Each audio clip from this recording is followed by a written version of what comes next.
Tonight, on the Midnight Train podcast.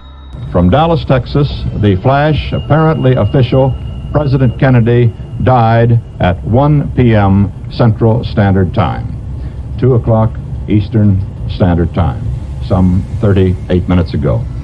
Vice President Lyndon Johnson has left the hospital in Dallas, but we do not know to where he has proceeded. Presumably, he will be taking the oath of office shortly and become the 36th President of the United States. With over 1 million theories out, we dive deep into the conspiracy and discuss the most interesting, shocking, and weird scenarios. So sit back, grab your drink, and turn the volume to 11. Warning. We say words like never-ending donkey punch, Rip Van Nipple slip, Grogan fallopian tube, and woolly woody fuck mobile. All aboard.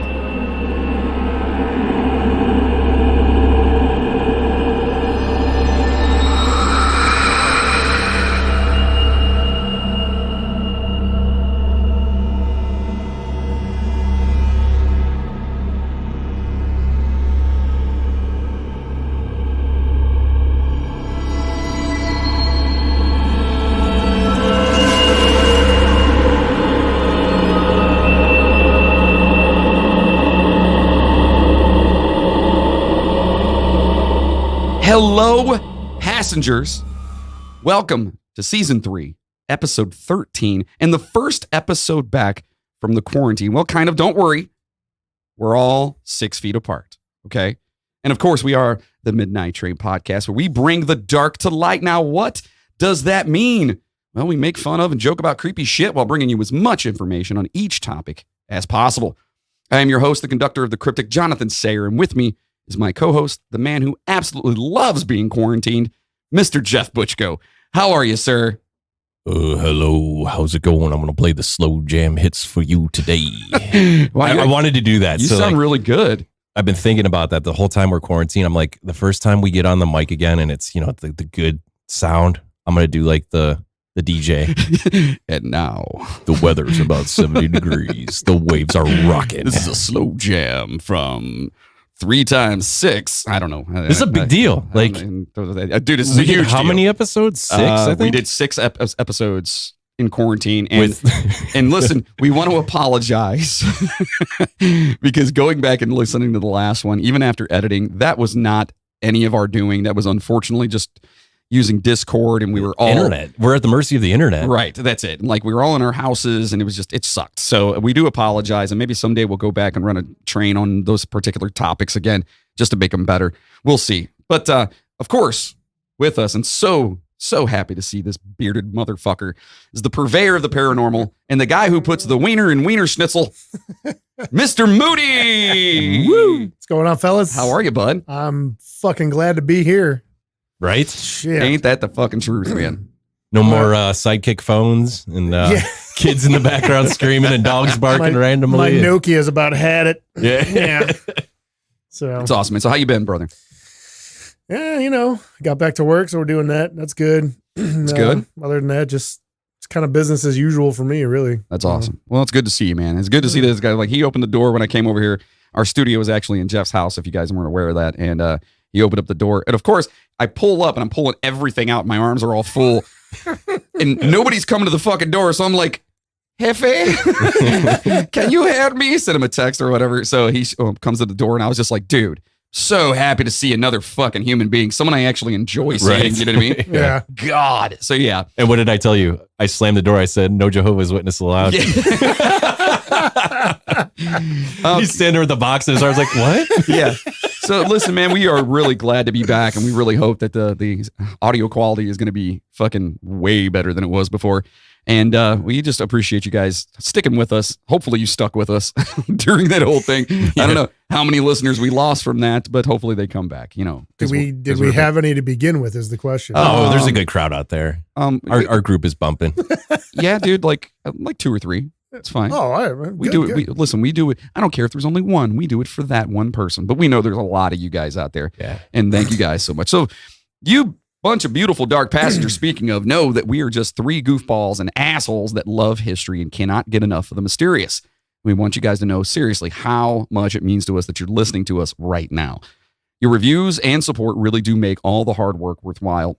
In saying that, please stop over to Apple Podcasts or wherever you're listening right now and give us a 5-star review if you can. You can say whatever you want, surprise us. It doesn't matter. Just leave the 5 stars and you can say, I don't know, Captain Crunch is better than I got some beef. Blueberry. So yeah, the quality may not have been good and may have cut out, but I requested chicken recipes for my crock pot. Now I have like fucking 40 pounds of chicken in my freezer. You're waiting for a recipe? Yeah, and I don't know how to cook it. So like, what's up, guys? All right, Hook so you me hear up. that? Yeah, so when you guys go in and you leave your 5-star reviews for us, please do it. Now, it literally takes a couple minutes, and it really does help us move up in the rankings. And it helps me have a food, leave a Jeff feast. your chicken recipes. Leave your chicken recipes. Yeah. Your crock pot chicken Yeah, recipes. because How I need awesome to would be that lazy. be? Like, I don't know if Apple even looks at that, but like, can you imagine if they were like, we need to check out these comments, and we had just like 4 pages of fucking chicken recipes? As our It'd be comments? amazing. I'd be like, what the hell is this podcast even about? I think it'd be amazing for someone new to go Hey in Bill, there. you seen this midnight cooking train? Yeah, then they get on there here, fuck. Fuck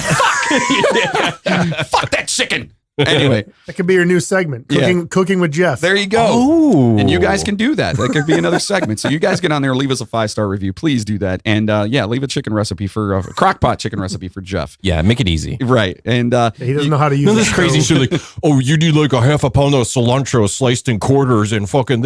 I don't do that. Yeah, I put SpaghettiOs and ramen in it, mix the chicken together, maybe some barbecue sauce. okay, so Jeff, You know what I he's mean? actually saying, he wants your most ghetto crockpot chicken recipes as Absolutely. possible. All right. So you guys send that over to him. And you can also find us on Spotify by typing the Midnight Train podcast in their search bar, and then you just click the follow button.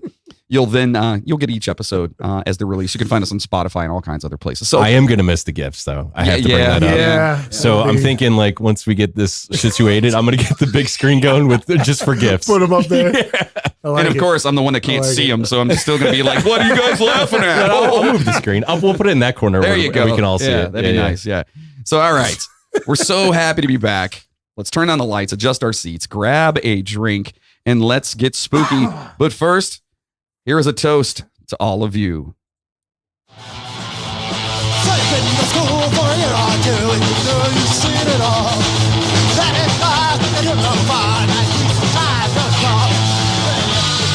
For those of you out there who do not know what that is, I'm sorry. One. First of all, get out from under that fucking rock. Number 2, that's the dead Kennedys. Because today is what, John?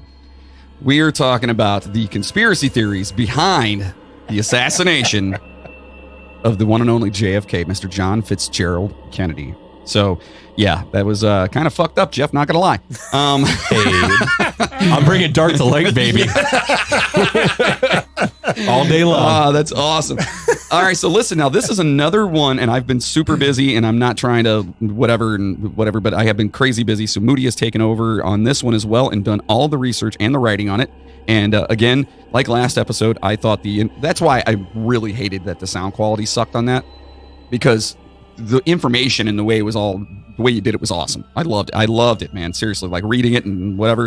And then I listened to it again and I'm like, it the whole time I'm just like, fuck. Yeah. And then he would be like, is my connection okay? Like during breaks, he'd be like, oh yeah, you're fine, man. You're fine. Dude, there was a whole Because I mean, what are you going to do? There was a whole section I was listening back, and like John's like, okay, all right. Yeah, you're missing. And then there's nothing, and John's like, well, yeah, but the blah, blah, blah. I'm like, what the fuck? And to that, all you can say is, Hey, look, we could have just taken the time off and not done anything, right? very true. Very Could've. true. But we did. That shows our dedication Fucking John has. and our momentum. And again. All right, so let's get into this. This is a really, really, really in-depth topic. And to be honest with you, man, there's so much information in here. It has been painful. It's been kind of simplified in spots and stuff, but it's just Moody literally was like, if he had hair, he would have torn it all out. So you went through, and because I don't have a copy of the notes anymore, you guys don't give them to me anymore. Fuck no. And so you went through, and is this? Specifically kept your name off the. I know, right? Is this conspiracies? This is, so I touched briefly, I just laid out the beginning, it's just the basic what happened, Okay. the kind of the accepted whatever happened, just so if anyone wasn't sure for whatever reason, someone like maybe listen somewhere that, isn't that familiar with the history of it. Okay. And then I went into several of the more like prominent theories. And then, from there we can just discuss. So I knew the topic from the last show. Right. And I decided I was going to do my own research, right? I have a amazing surprise for later. So Awesome. I have two famous brothers, okay?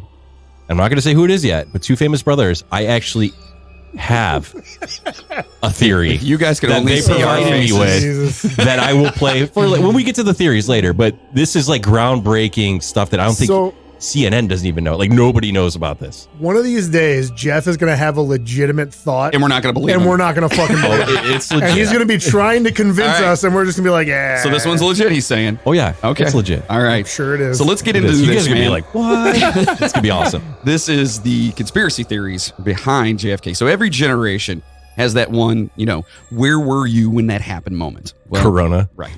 Yeah. This is ours. Whether it was the Challenger shuttle blowing up, the events of 9/11, or more recently, this stupid-ass pandemic.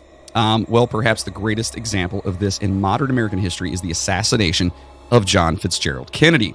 This event not only rocked the country, but the world as well. Now, on November 22nd, 1963, at 12:30 p.m., Kennedy, his wife, Jackie O, Texas Governor John Connally, and his wife, Nellie Connally, I would assume, right? Yeah.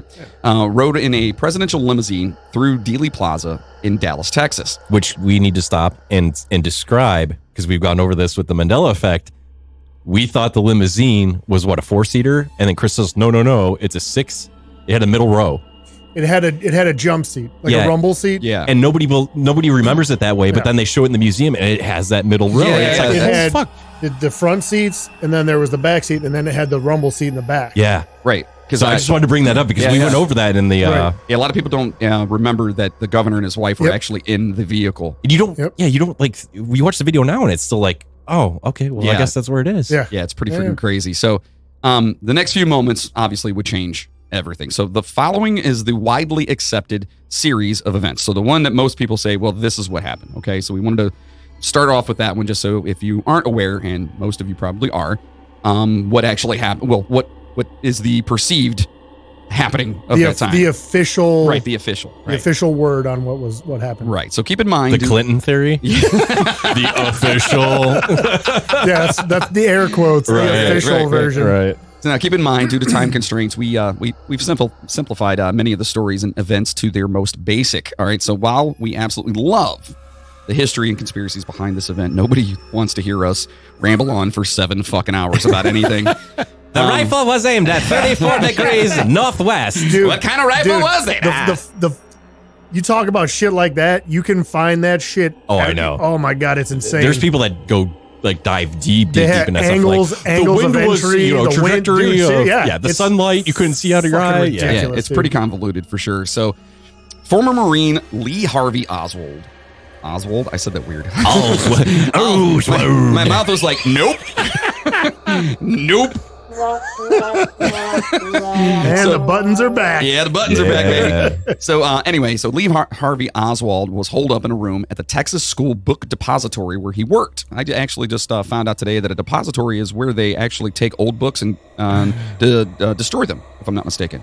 I think about fucking South Park every time I hear that. I'm honestly, I'm not. I have no fucking idea what they do I'm there. pretty sure like they were talking on another podcast today about it. Yeah, I was listening to as many conspiracies about this No, yeah, as possible. Dude, I was last week at work. I listened to probably 4 or 5 different ones Just to on top of all the Yeah. fucking reading I was doing, just to hear what other people's takes were. Right. So what were you saying about South Park? South Park, and I think it was like the first or second season. It's been a while, but the cop, Officer Barbarady, I think it is. Yeah, Barbary. So they were spoofing on this, and like everything that was happening, he would come in, he'd be like, "It must be in the book depository, the I book think I depository." remember and he just kept that going one, on and on, yeah. like the book depository. So now, whenever I hear that, I think of him in South You just Park. hear 'Cause, that, yeah, dude. it's like a So yeah, if I'm not mistaken, a book depository is in fact where they dispose of books. So like Burnham. I'm pretty sure. No, actually, wait, I'm looking at it right now. Sorry, guys. Everyone's like, Odd that they would have I mean, why not just throw in the garbage? I think they just take them all there, and like it's just basically like a surplus. Yeah. But honestly, I honestly have no idea. Just to destroy them, though? A depository built to contain books and other materials for reading and study. Lost and found repository in a public building where lost articles can be kept until their owners reclaim them. So it's a book it's lost and found. Yeah. Oh, well then fuck me on that, right? Fuck that podcast I listen to too. Hey, I lost my book. Just wondering if you. You got to go to the depository down the street, sir. Did you ever have to go to the Lost and Found when you were a kid? In school? When I lost shit, I just fucking didn't care. Really? Did you ever have to go? Do we have a lost and found at our bar? But I'm saying we have one at a bar. Oh, yeah. And people don't give a shit. They don't. They probably don't remember. Especially when they add alcohol. Yeah. I'll walk in and be like, this is somebody's like foot. Why is there foot in here? You know, like it just doesn't make sense. You're like, Matt, here's your iPhone. You left it last day. You left my fucking iPhone. There's that other fucking guy took it. That's you're like, okay, just throw it in the garbage. Right. So now this room had the perfect view of the motorcade of the president. He would use this vantage point for his plan to kill Kennedy. As the motorcade made its way through the streets, Oswald readied himself and his rifle for the attempt. Oswald reportedly fired 3 times, missing with the first. The second hit the president and went through his body and struck Governor Connolly, and the third struck Kennedy in the head, unfortunately killing him. Oswald then snuck out in the chaos and made his escape in the ensuing panic and chaos. Oswald was reported missing by his boss when the police came to the depository for a head count and to investigate. Police put out a description of Oswald as a person of interest. About 3 miles away from the scene, a patrol officer spotted Oswald, and he seemed to fit the description given out to the officers. He called Oswald over to the car and, according to an eyewitness, had some words with Oswald and exited his police car. After he exited the car, Oswald shot him 4 times and took off. Oswald ducked into the entranceway of a shoe store, and the owner noticed his strange behavior. He watched as Oswald made his way up the street and snuck into a movie theater without paying. So Oswald was just a fucking dick, dude. Like, you're not even paying for the fucking movie. Well, the funny thing is, man, is that a lot of people don't know that he, A, killed another person. I didn't know that until and today. B, like, that he did all that. Like, he got caught in the movie. Yeah. Like, and the fucked up part about it, and I'm sure as this will probably go, let me go through this real quick. So there's some things I did not know. I had a quick question, not to throw you off the train here. Hey! I was curious when you were reading that, and I was looking at him. I was wondering if they knew what the model gun was, just for my own curiosity. And it's a Carcano model. Carcano, yeah. It's a bolt action. Never even heard of that. It's a bolt action rifle. I'm not sure what the caliber. What's the caliber? 6.5 by 52 millimeter Carcano model 913 infantry rifle. I've never even heard. Let me see if I got an image. So it's a bolt action rifle. I'm assuming it's like an old school sniper rifle, basically. Yeah. Oh yeah, it is. Yeah, it is. That fact is another thing that people always argue. I don't believe I mentioned it anywhere, but since you brought it up, there's a lot of people that claim that there's no possible way that Oswald could have fired that accurately, but that quickly. Yeah. Right, but apparently he's got a tiny scope on it too. Apparently not the size, Jeff. Those reports are apparently pretty inaccurate. I guess that rifle used correctly is like fucking extremely accurate, I guess. Yeah, I've heard that. So there's a lot of like weird shit around. Yeah. There's no way he could have been that accurate. There's no way he could have done it that fast, blah, blah, blah, yeah, blah. Because with a bolt-action rifle, I mean, like, you're bang, click, click, bang. Yeah. You know what I mean? Yeah. It's not super easy to do, but if you're familiar with it, you know. And that's the thing. He was a Marine. He was apparently a fucking hell of a shot when he was in the Marines. Well, yeah, but also consider, I know we were joking about it, but he's shooting on a down angle. Now, I'm a pretty avid shooter, and you're an avid shooter too, John. So, I mean, you can imagine being up that high with a rifle and all the different factors of a moving vehicle. Like, you got to be a fucking hell of a shot to be able to pull that off. And again, I'm not sure. You said you really didn't get into the whole aspect of that in this. I didn't really bring up much about that. Okay, which is good because in all actuality, there's a lot of misconception out there that he was like this horrible shot. Yeah, and that's another thing. In actuality, he wasn't. Like he wasn't the greatest shot, but he was a good shot, and you can look up the records and stuff from when he was in the military, where he was actually a decent shot. Yeah, he was he a sniper in the military? No, he was like infantry, right? Just a regular. Yeah, he didn't do anything crazy. Yeah, so but it's not like one of his. He's a potato peeler. Yeah, that was one of his strong points. when he was in there was his shooting ability. Right. So it's not like somebody like that doesn't know how to shoot picked up a gun and decided to do it, and all of a sudden someone's dead. You know what I mean? Like the guy did have some skills there. Bang, bang. Bang, bang. Bang, bang, baby. All right. So the shoe store owner informed the theater manager, who then in turn called the police. The police arrived and arrested. Oh, we're back, baby. Yeah. Arrested Oswald. It's worse in person. Yeah, it always is. With a bit of resistance. Later that night, Oswald would be charged with the assassination of Kennedy and the murder of the police officer. The funny thing about this, and since we got to this point, is that he was not initially charged for killing the president. He was charged for killing the police officer. They didn't know that he had killed Kennedy yet. Because Kennedy he wasn't pronounced dead, right? Well, not only that, but they didn't have enough information. We're getting there. So there's a lot. They didn't have enough information on who actually did it. All they know is like firsthand accounts of this dude shooting a police officer.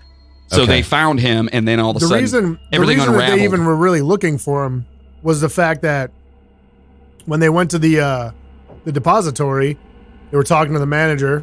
Can I just say real quick? Every time that word is even brought up, I think suppository. And it's kind of fucked up. I don't know why. But anyway, go ahead. Activia. Thank you for being a friend. I'm going to poop now. Anyway, go ahead. Sorry, Woody. Sorry. No, it's fine. We're back, baby. I love it. It's great. We're back, baby. No, but the only reason they really even knew about him at all was they went, the cops were going to all the businesses and saying, hey, is everybody here and accounted for? Is everybody here and accounted for?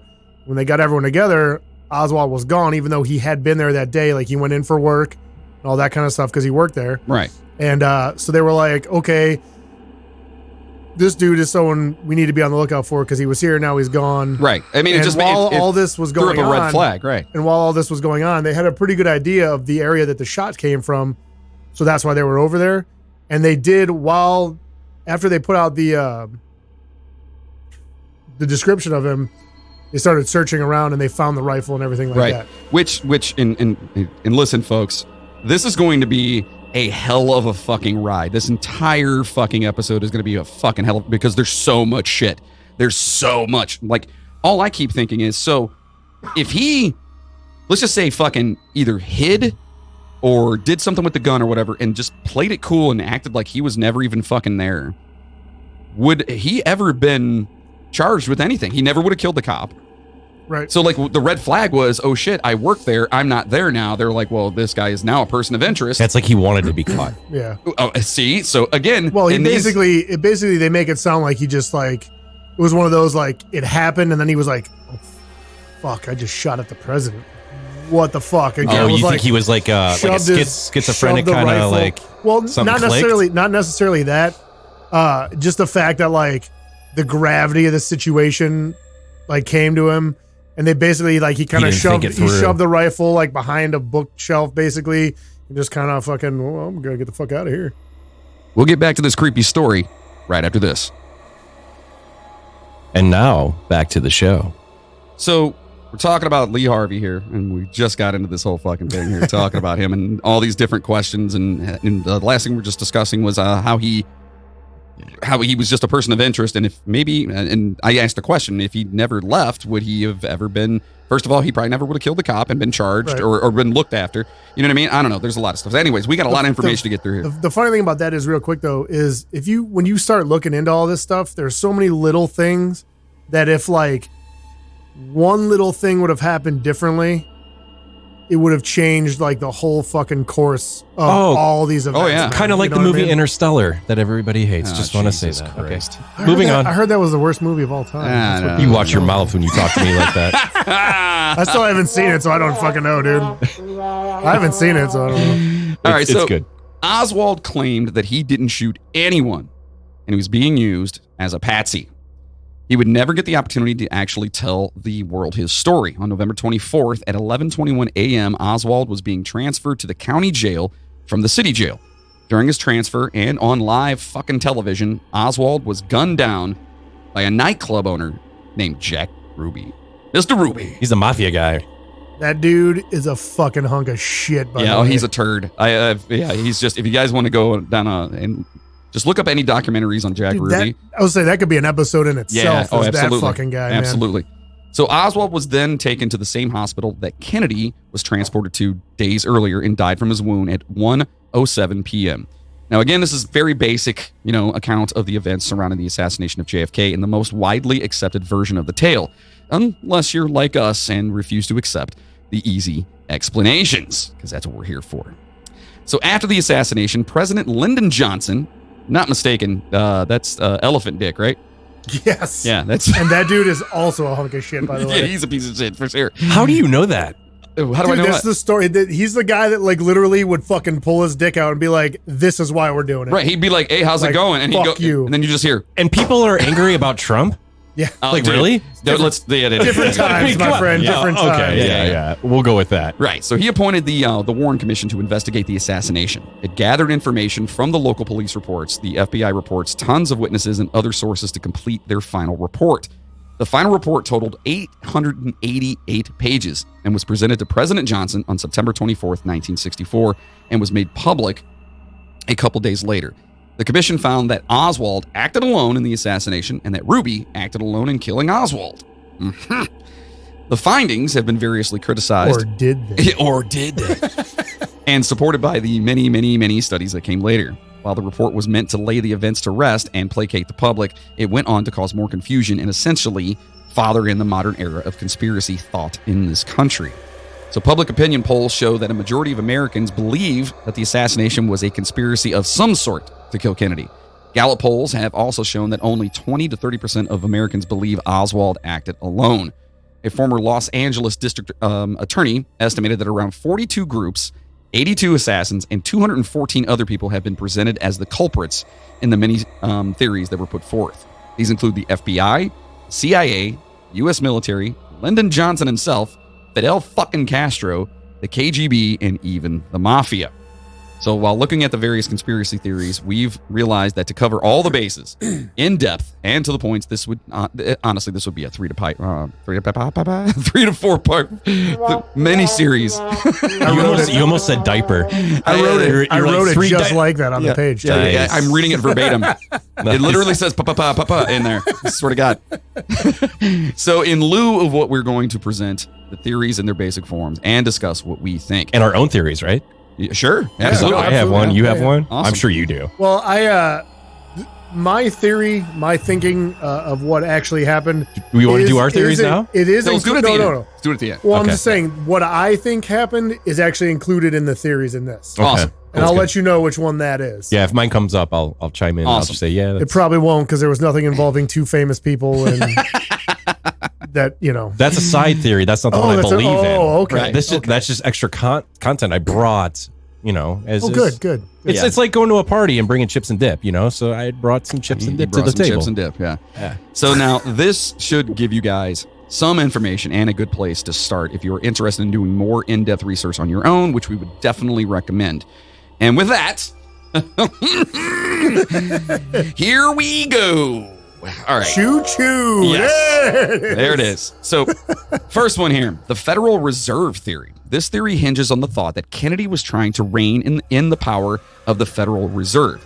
It is said that Kennedy signed Executive Order number 11110. What was this, Star Wars?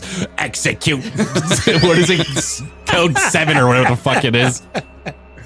Put them in the Iron Maiden. Kill Well, the Jedi. Well, that's the thing. Execute If the executive orders are numbered in the way that they whatever. So that was actually Executive Order number 11,110. Yeah. But they don't really refer to as that. Like when you hear people talk about it, it's just like 111. How would you like to be the keeper of that? Like the guy? Like, we need the order for this. Well, see, you're going to have to execute order number 564 today. Exactly. All right. So, I love buttons. that order, number 11,110, would return power to the U.S. government to issue currency backed by silver without going through the Fed. It is thought that this was a play to put the Federal Reserve of New York out of business. Having this as the argument, the theory is that the Federal Reserve worked in tandem with American billionaires, power brokers, and bankers to get into bed with the CIA and other sympathetic agents of the government to come up with a plot to kill Kennedy. Now, wait a minute. We need to specify something. Kennedy was a Democrat, correct? correct? Correct. Okay. Yeah, he was. And isn't New York historically Democrat, right? Yeah. I mean, overall, for as long as we can remember, right? I mean, just overall, though, Kennedy pissed off a fucking I know. dickload of people. I know. So it doesn't matter. But I just want the listeners to know that he was yeah. Democrat, just so if they're wondering, like, oh, well, was it a Republican thing? He or pissed off a lot of people. Democrat thing or what? Including his wife. Happy birthday. Yeah, fucking scumbag. Anyway, no, I'm not saying scumbag from what he did. Unfortunately, he is passed away. See, what? Fuck it. Whatever. I don't give a shit. The cigar in the Oval Office, right? Yeah, it's kind of the same thing. Yeah. Oh, I thought that he was the one that did that. No, he was That's banging Clinton. Marilyn Monroe. Shh, don't say that. Keep it down. So there are a good amount of people who cling to this theory, even though many of the talking points can easily be debunked, such as the actual intent of order number 11,110. So go ahead. That I was just gonna say that I don't know I can't remember the exact wording about what that order was. It was basically an amendment to, because the thought process was that he was going to sign that executive order to give the U.S. government power to basically flood the market with like silver notes, Okay. because the government was gonna start printing their own money, saying fuck the Fed, flood the market with silver notes to put the Fed out of business. Right. But if you actually look at that executive order, it actually has something to do with stemming the flow of silver notes into the economy. So it's actually like kind of the opposite of what people are So it's kind of like claiming it to be. It's So kind do of some like research is what if he's saying. Skrillex was president, he'd be forcing Bitcoin into the mainstream currency, right? Is Bitcoin still a thing? Ask Chris. Didn't he lose all? Nice. Nice. Yeah, you like that? Yeah, that was good. We're back, motherfuckers. So basically, it has something to do with that. So like a lot of the stuff with the Fed, like I know there's talk that he basically did piss off the Fed in some way, and I know he had a little thing. I don't believe he didn't really like the Fed much, so there was some like tension there at some point. Yeah. But the theory that the Fed was involved is one of the more like real convoluted, kind of far-flung ones. Who was in charge of the Fed at the time? Is it someone that we know, like famous? So the Federal Reserve is basically a bunch of privately owned banks that take their orders from a publicly elected. You're looking at So it's like You're the looking room at of doom from DC. yeah, you've got J.P. So- Morgan in there. Exactly, all these Rockefellers, motherfuckers- all yeah. that shit. But You're so the late, banks, Rockefeller. Sit down. We have meetings to the banks, discuss. the separate banks themselves are privately owned, but they basically take their orders from a publicly appointed like board of directors. Okay. So So- looking this up right now, just so we have a little bit more clarity on this, Executive Order 11,110 was issued by U.S. President John F. Kennedy on June 4th, 1963. This executive order amended Executive Order 10,289 Okay. by delegating to the Secretary of the Treasury the President's authority to issue silver certificates under the Thomas Amendment of the Agricultural Adjustment Act, as amended by the Gold Reserve Act. The order allowed the Secretary to issue silver certificates, if any were needed, during the transition period under President Kennedy's plan to eliminate silver certificates and use Federal Reserve notes. Right. So basically, that amendment, instead of opening the door to flood the market with silver notes, it basically only gave certain people the power to issue silver notes. So Ah. basically, To try to get rid of silver notes Yeah. as much so as to, possible. to streamline that theory, he was trying to take some really fucking powerful rich people out of the equation. To a point, yeah. Right. That's basically what it comes down to. So the theory holds a little water there, but it's got so many holes in it. You know what I mean? Yeah, Like, a lot of the stuff I was reading about the theory, if you just do a cursory search on some of the talking points, it doesn't really hold. yeah. Right. Okay. So the next one here, and there's a lot here, folks. So the next one is the Zionist conspiracy. So directly after Kennedy was killed, speculation of a Zionist conspiracy was prevalent in much of the Muslim world. The theory is based on the belief that Zionists were motivated to kill Kennedy because he opposed an Israeli nuclear program. Now, remember, he was anti-nuke. This dude was trying to get rid of. He did implement a ton of different shit for nuclear, like people having nukes and nuclear warfare. Well, the Cuban Missile Crisis. right? Like he had his hands in that real deep. So I think it's funny that Zion that comes now. into play later. yeah, well, yeah. I think it's funny that Zion though. It's like Bob Marley. Zion? No, You know, like, no, it's basically a nice way of saying that the Jews did it. Yeah. oh. Yeah. And yeah. So anyway, Oh, I was pretty you got it good from- that there. was Yeah, good. yeah. I didn't say it. I'm just repeating it. that's right. It's not my theory. In my opinion, Air quotations. yeah, you have to say that nowadays, folks. In my opinion. So it is theorized that Lyndon Johnson received orders from Zionists to have Kennedy killed, and that the assassin was a Zionist agent. In his book, Final Judgment, The Missing Link in the JFK Assassination Controversy, Michael Collins Piper claimed Israeli Prime Minister David Ben-Gurion orchestrated the killing after learning that Kennedy planned on keeping Israel from obtaining nuclear weapons. He also claimed the assassination was, quote, a joint enterprise conducted on the highest levels of the American CIA in collaboration with organized crime and most specifically with direct and profound involvement by the Israeli intelligence service, the Mossad. So now, real quick, I do want to put a disclaimer in about this guy. Apparently, that dude, that Piper guy, is quite the anti-Semite and quite the hunk of shit, and does a lot of writings for like the alt-right type. Oh boy. so obviously he So- would have something to say about that because he's a Right. turd. So basically, Yeah. take what this dude's writing kind of with a grain of salt. But there is some other evidence and other people, more credible people, that do bring up some points about Okay. this. So in more recent years, several others have made comments about this theory. In 2004, Mordecai Vanunu, a former Fucking Mordecai again. A former Israeli nuclear technician and peace activist stated that the assassination was Israel's response to pressure that Kennedy exerted to shed light on Damona's nuclear reactor in Israel. Even Libyan leader Muammar Gaddafi alleged that Kennedy was killed for wanting to investigate Damona. He made this comment in a speech before the United Nations General Assembly in 2009. Yeah. Bum, bum, bum, bum, bum. So there is in the, I guess in the aftermath in the Muslim world, there was a big, I guess a lot of people thought that it was the whole Israeli thing, and that's what it was. There was a really big sentiment about that. Well, no, listen, which is something that I was kind of familiar with, but I didn't really realize that it was. Do you think a the big commission thing. went through this like particular one?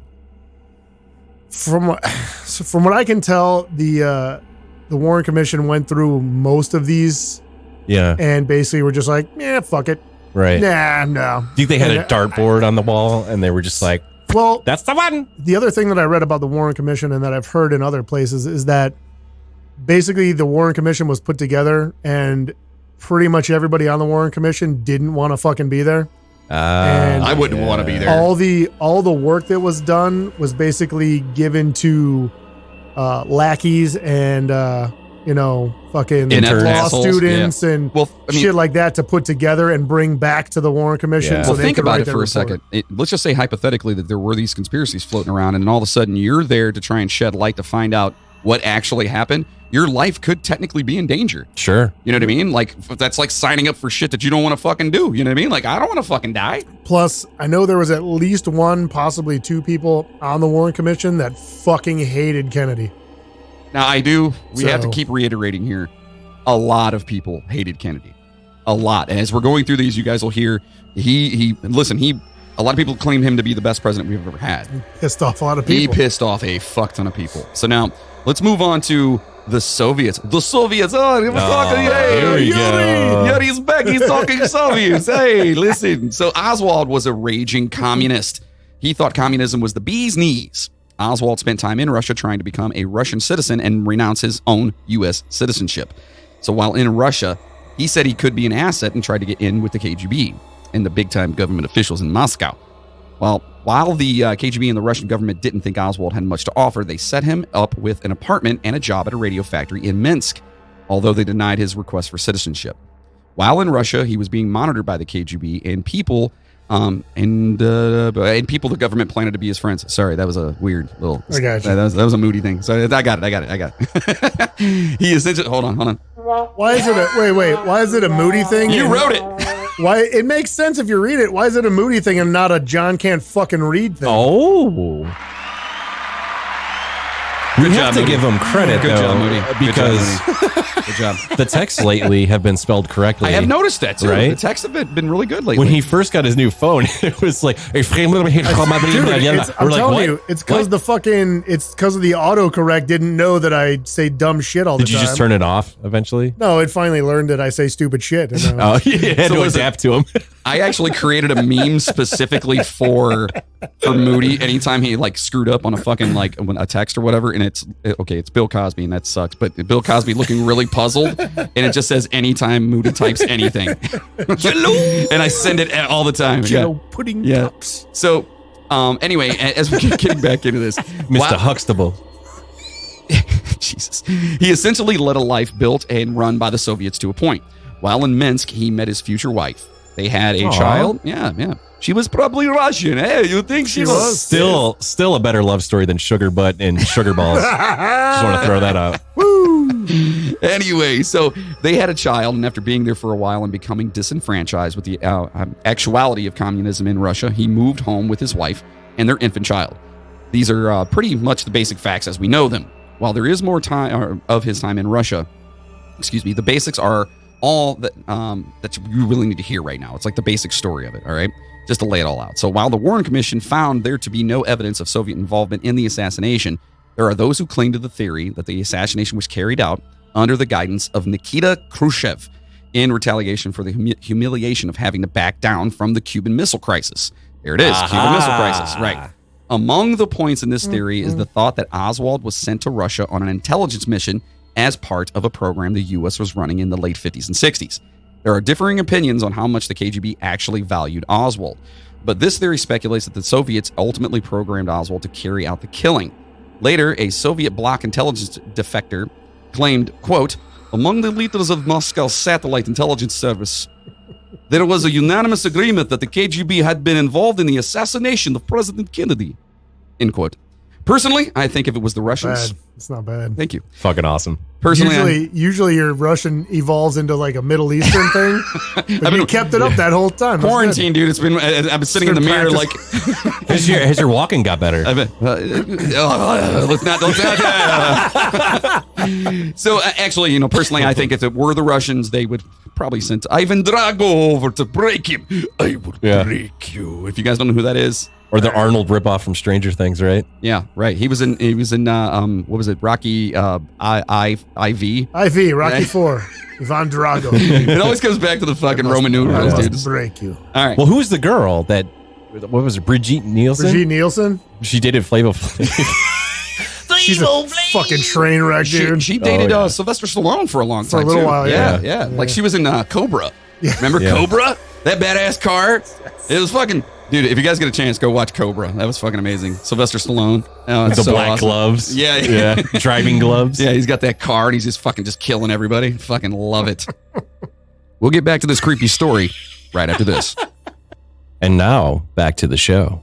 So now there's Lyndon Johnson, elephant cock. LBJ. So, that's right. The L stands for large, B stands for big, and Johnson stands for Johnson.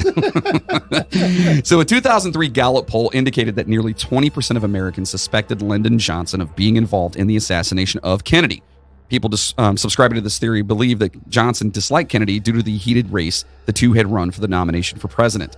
Jackie Kennedy herself stated that she believed Johnson to have actually been involved.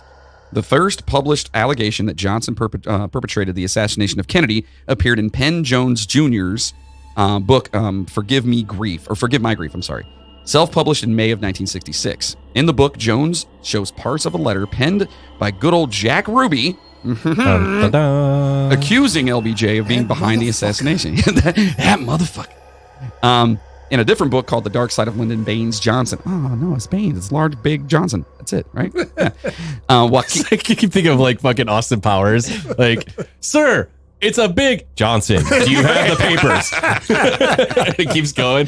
So this guy, Joachim Jostin, was another to accuse Johnson of having a role in the assassination. According to Jostin, I'm assuming it's Jostin because his first name's Joaquin, right?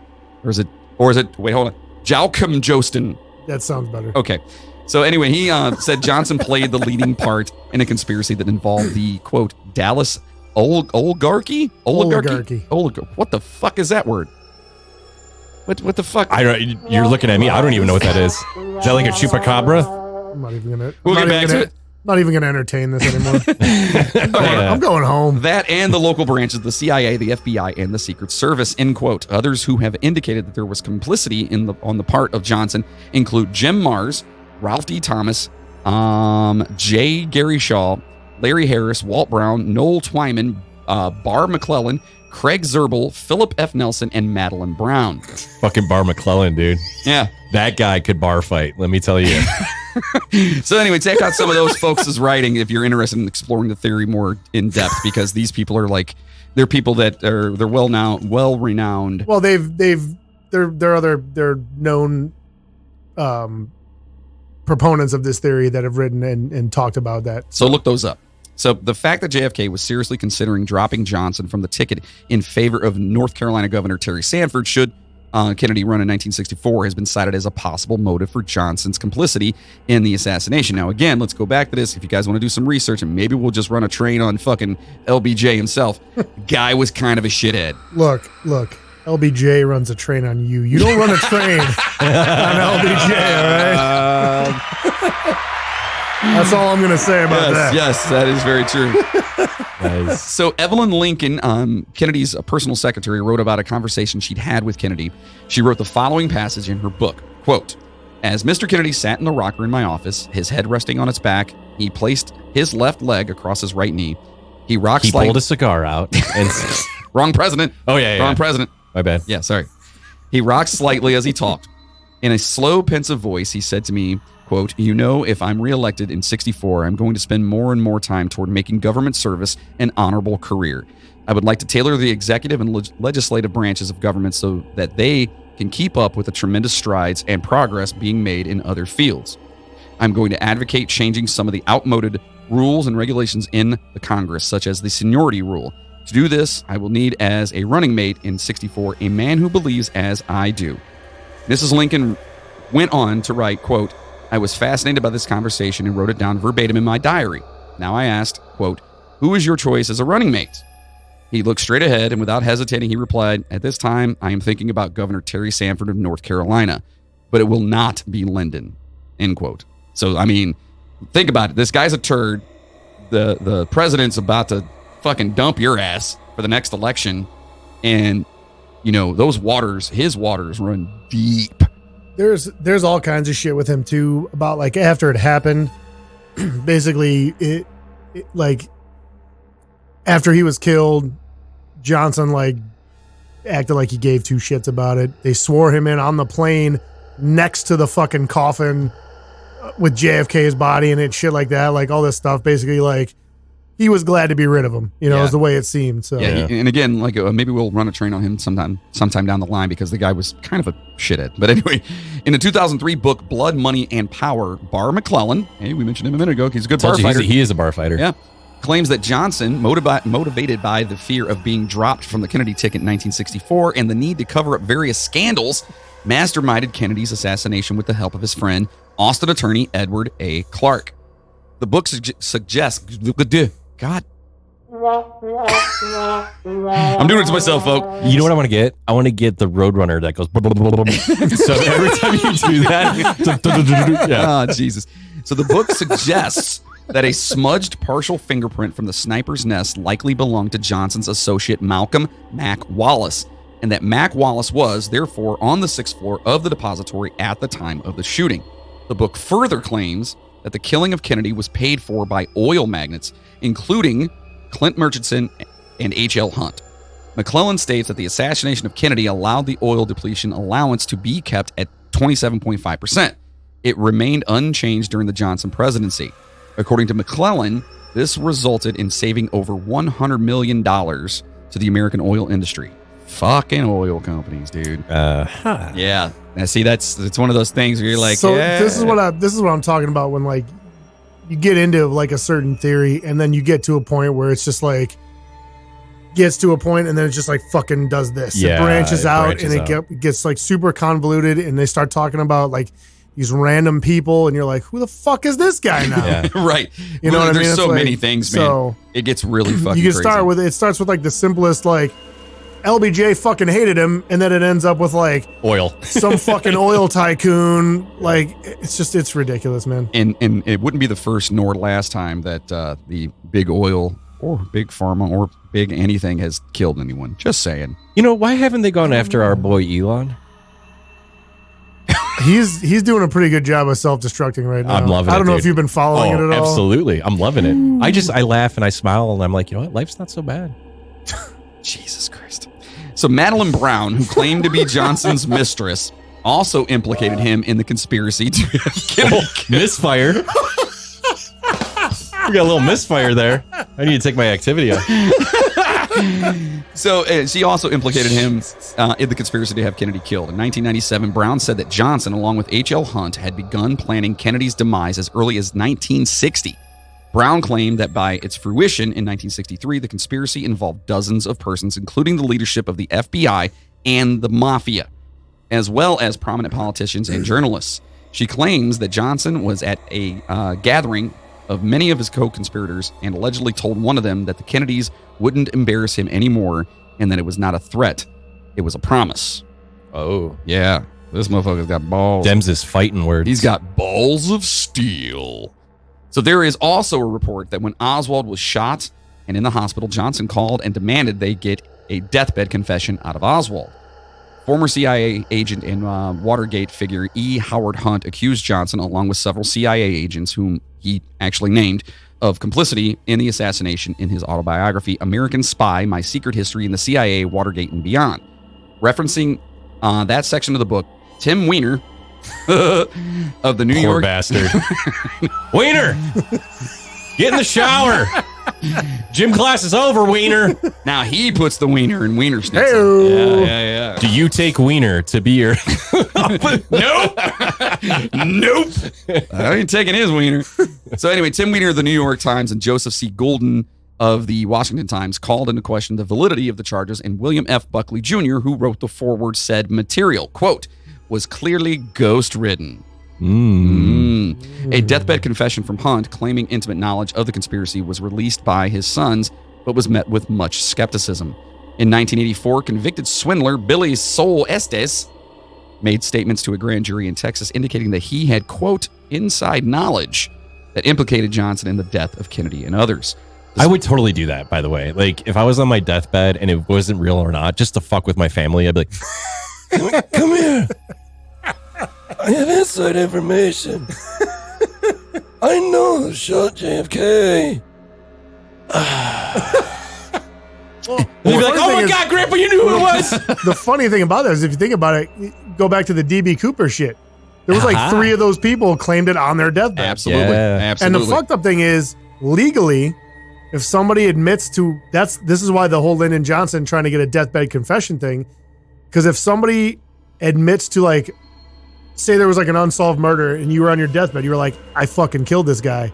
Legally, that's like a legally binding admission of guilt. It's 100% admissible. So that's when we'll know for sure. That will be like the definitive 110% OJ admitting it when he's dying. He'll be like, I fucking killed the bitch. And then dead. Right? Pretty much, yeah. Yeah. But they basically, I mean, he already basically has, but right. But I guess the theory is like, you're If about I to did it- die. People are, you're trying to clear your conscience Yeah. and whatever. So Yeah. they that's like an acceptable, like, admission of guilt, like, legally. what a fucking So shit show, though. I mean, Or, you know. trying to clear your conscience last second. Way to be people are late like, there. Yeah. shut the fuck up. Right. Yeah. I'm gonna die. I better tell the truth. Oh. Despite all of this, historian Michael L. Kurtz wrote that there is no evidence suggesting that Johnson ordered the assassination of Kennedy. According to Kurtz, Johnson believed Fidel Castro was responsible for the assassination, Aha. and that Johnson covered up the truth because he feared the possibility that retaliatory measures against Cuba might escalate to nuclear war And with if the you've seen Soviet Union. Scarface, that tells it all. Avita! Asuke! Little Quelo, she love me in the morning. Ain't that right, Frank? Fucking amazing. that is like spot on. I fucking Awesome. love that movie. That is good. Pretty good. But no, like in the beginning, remember when they're trying to come over from Cuba? Yeah, That was all of So- the shit going on. So something that, something else that I noticed is that another reason that this shit gets kind of murky is if you look at all these different theories, a lot of the same people and a lot of the same shit keeps popping up But in, into like, all these different theories in different scenarios. ways. Yeah. Like the Cubans and the Russians come up in like fucking all tons of of them. different shit, just in a different way. But now, do you think? We'll get to it. I have a question I want to ask you. Here. All Oh, right. you're gonna open Pandora's box. Oh yeah, it's gonna be awesome. All right. So speaking of the Cubans, say hello to my little friend. Hey, it's a pelican. God, that's awesome, man. See that guy? I never liked that fucking guy. Anyway, when the guy. Yeah, he's a pig. He doesn't fly straight. Yeah, exactly. Yeah. Right.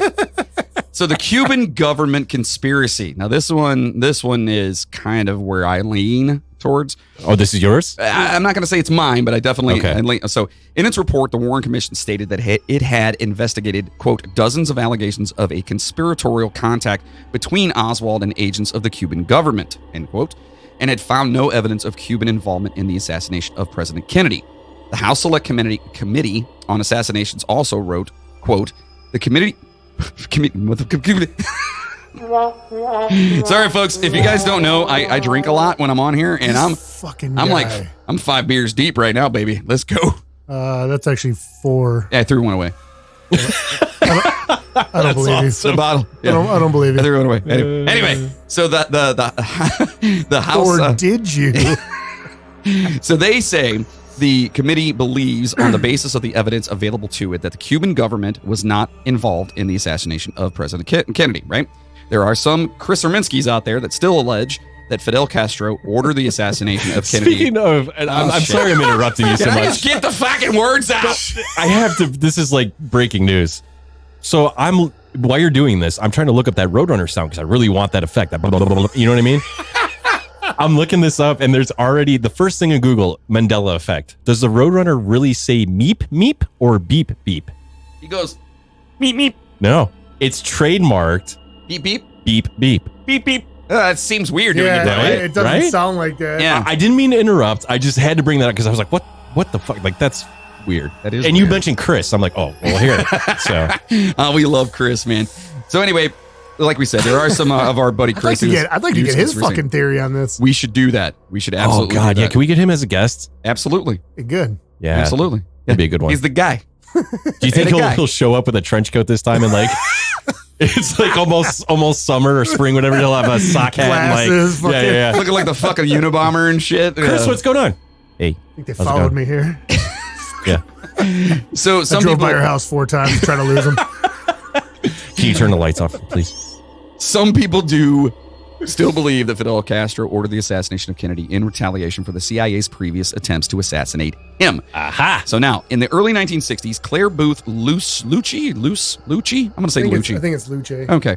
Wife of Time Life publisher Henry Lucci, was one of a number of prominent Americans who sponsored anti-Castro groups. This support included funding exiles and commando speedboat raids against Cuba. In 1960, Speedboat How raids? fucking great would that be? God, I wish I was Yeah, that so guy. what are you doing today? Orchestrating speedboat raids against Cuba.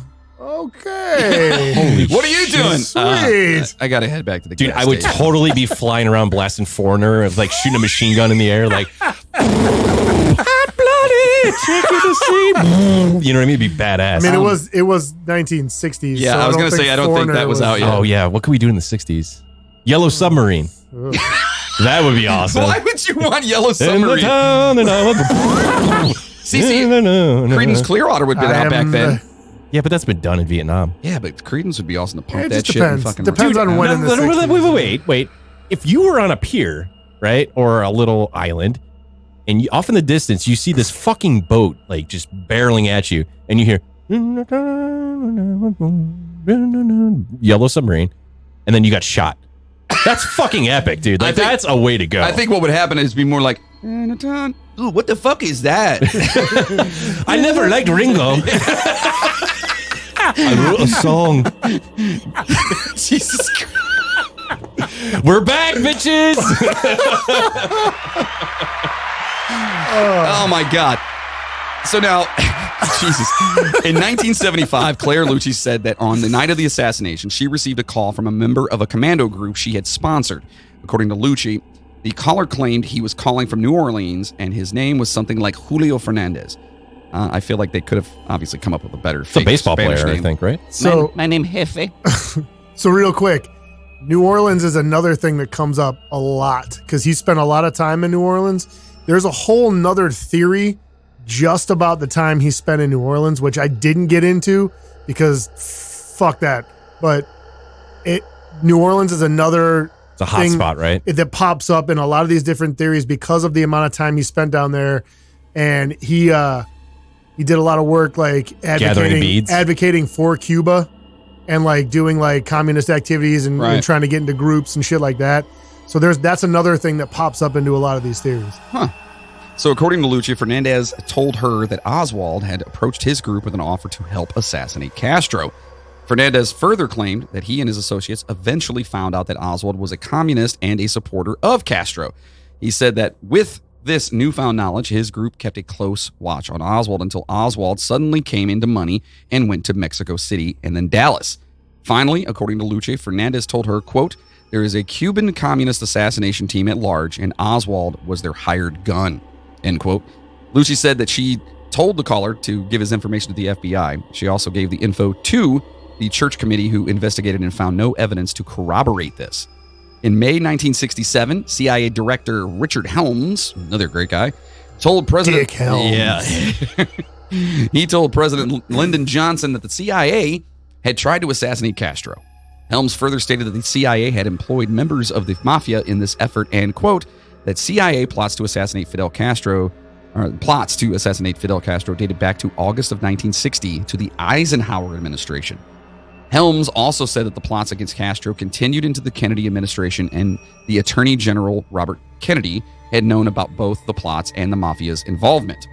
On separate occasions, Johnson told two prominent television newsmen that he believed that JFK's assassination had been organized by Castro as retaliation for the CIA's efforts to kill Castro, as we stated before.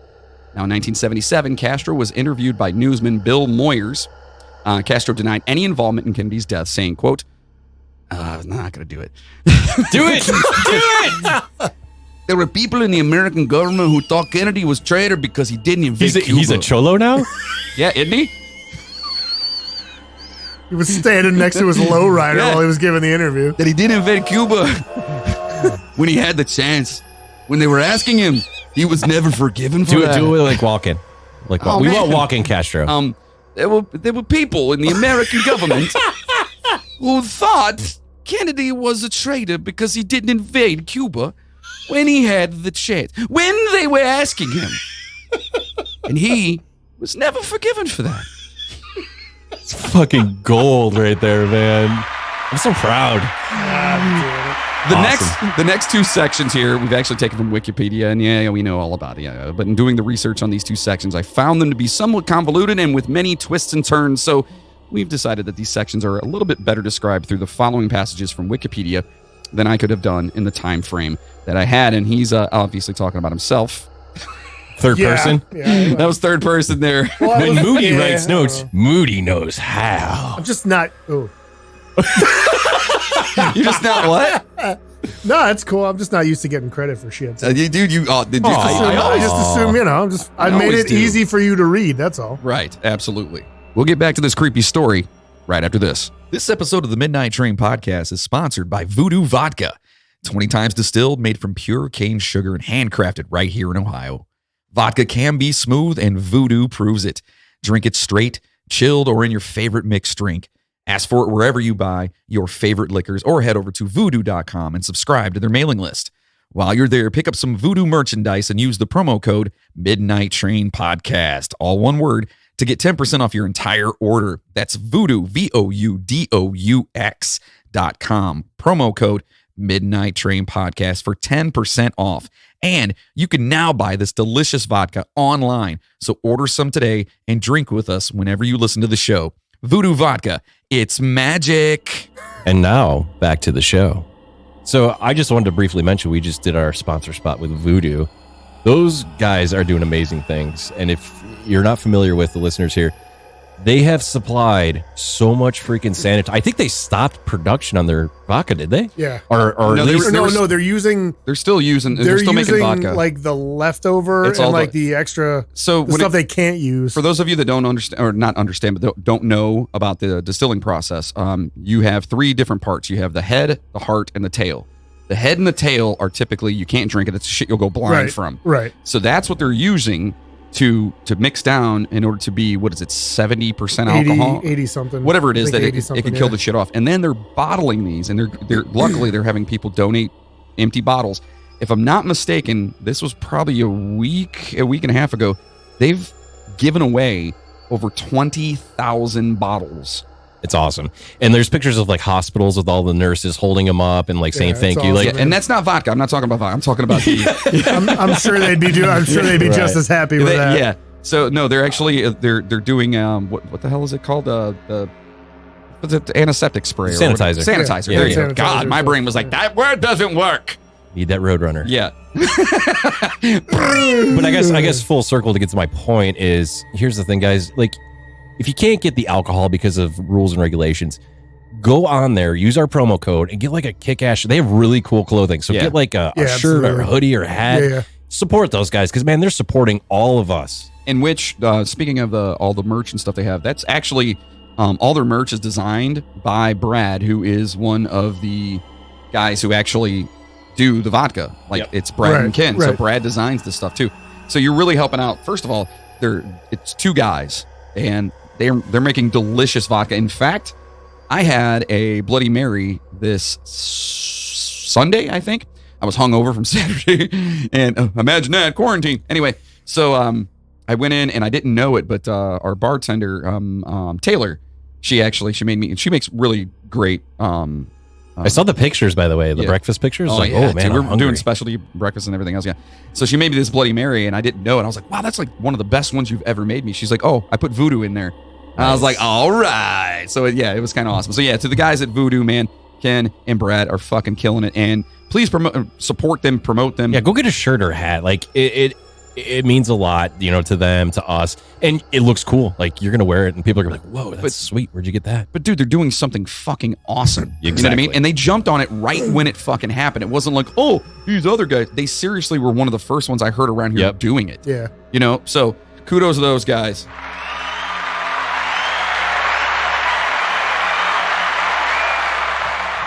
All right, so on to these conspiracies here. So this one, George H.W. Bush. This seems to be like do it. this seems to be like a fan favorite. It seems like this is one of the ones that everyone's like, "God, fucking George Bush was in on this shit." Because Because he's in on everything. and remember when I said earlier that that's the kind of the one I lean toward? I lean toward this one a little more. Then the Cubans. Yeah, than the Cuban thing. I think they both have some validity to it, but George H.W. was fucking, Maybe he was working with the Cubans. maybe he was. So on November 29th, 1963, exactly 1 week after the assassination, an employee of the FBI wrote in a memo that, quote, Mr. George Bush of the Central Intelligence Agency, by the way, he was the head of the CIA He was before he was president. And for you young bucks out there, we're talking senior, not the one that you're not used to. W. Yeah, not W. We're not talking about, not gonna do it. Yeah, there Not it is. gonna do it. Wouldn't be prudent. No new taxes. So he was given a briefing on the reaction to the assassination by Cuban exiles living in Miami. Some have alleged that the George Bush in this memo is future President George H.W. Bush. He was future president from 1963, just so you get your timeline straight, who was appointed head of the CIA by President Gerald Ford in 1976, which is fucking crazy to think that I'm old enough that Gerald Ford was president when I was born. Well, better than Abraham Lincoln and Chainsaw.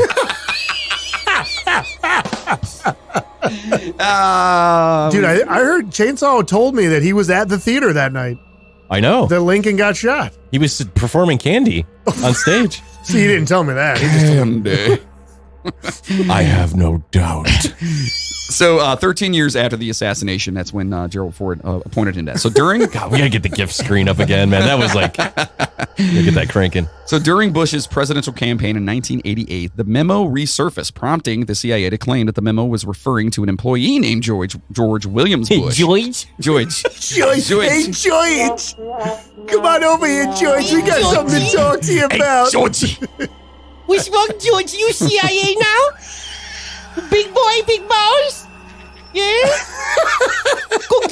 Georgie. Fuck, I'm so glad to be back in this room. Oh my God. So anyway, however, George Williams Bush disputed this suggestion, declaring under oath that, quote, I am not the George Bush of the Central Intelligence Agency referred to in the memorandum. I'm not that Bush. Dude, you know that guy, somebody was like, especially because all this Kennedy shit, someone's like, no, it was this guy. And that dude's like, whoa, what the fuck? I had nothing to do with this shit. You keep me the fuck out of this, man. Yeah, he gets home. How was your day, Bobby? You fucking guy. He's telling it to me. I hate my job. On the website JFK Facts, author Jefferson Morley writes that any communication between George H.W. Bush with the FBI or CIA in November 1963 does not necessarily demonstrate culpability in the assassination. Furthermore, it is unclear whether Bush had any affiliation with the CIA prior to his appointment to the head of the agency in 1976. So Bush biographer Kitty Kelly alleges that Bush was unable to remember his whereabouts on the day of Kennedy's assassination.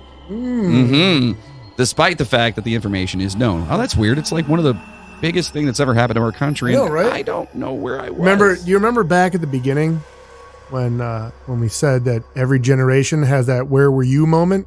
Right. Yeah. This motherfucker. Yeah.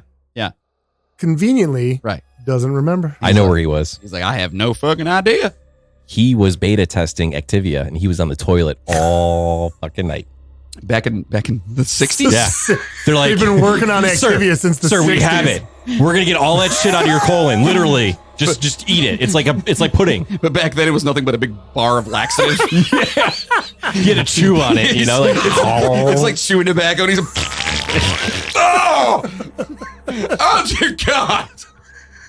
It's like Where are you? It's like that scene in Dumb and Dumber. Yeah. Yeah. The splatters, dude. And then the very end, the little squeak at the end. I love the Uzi splatters, dude. That's so funny. Oh my God.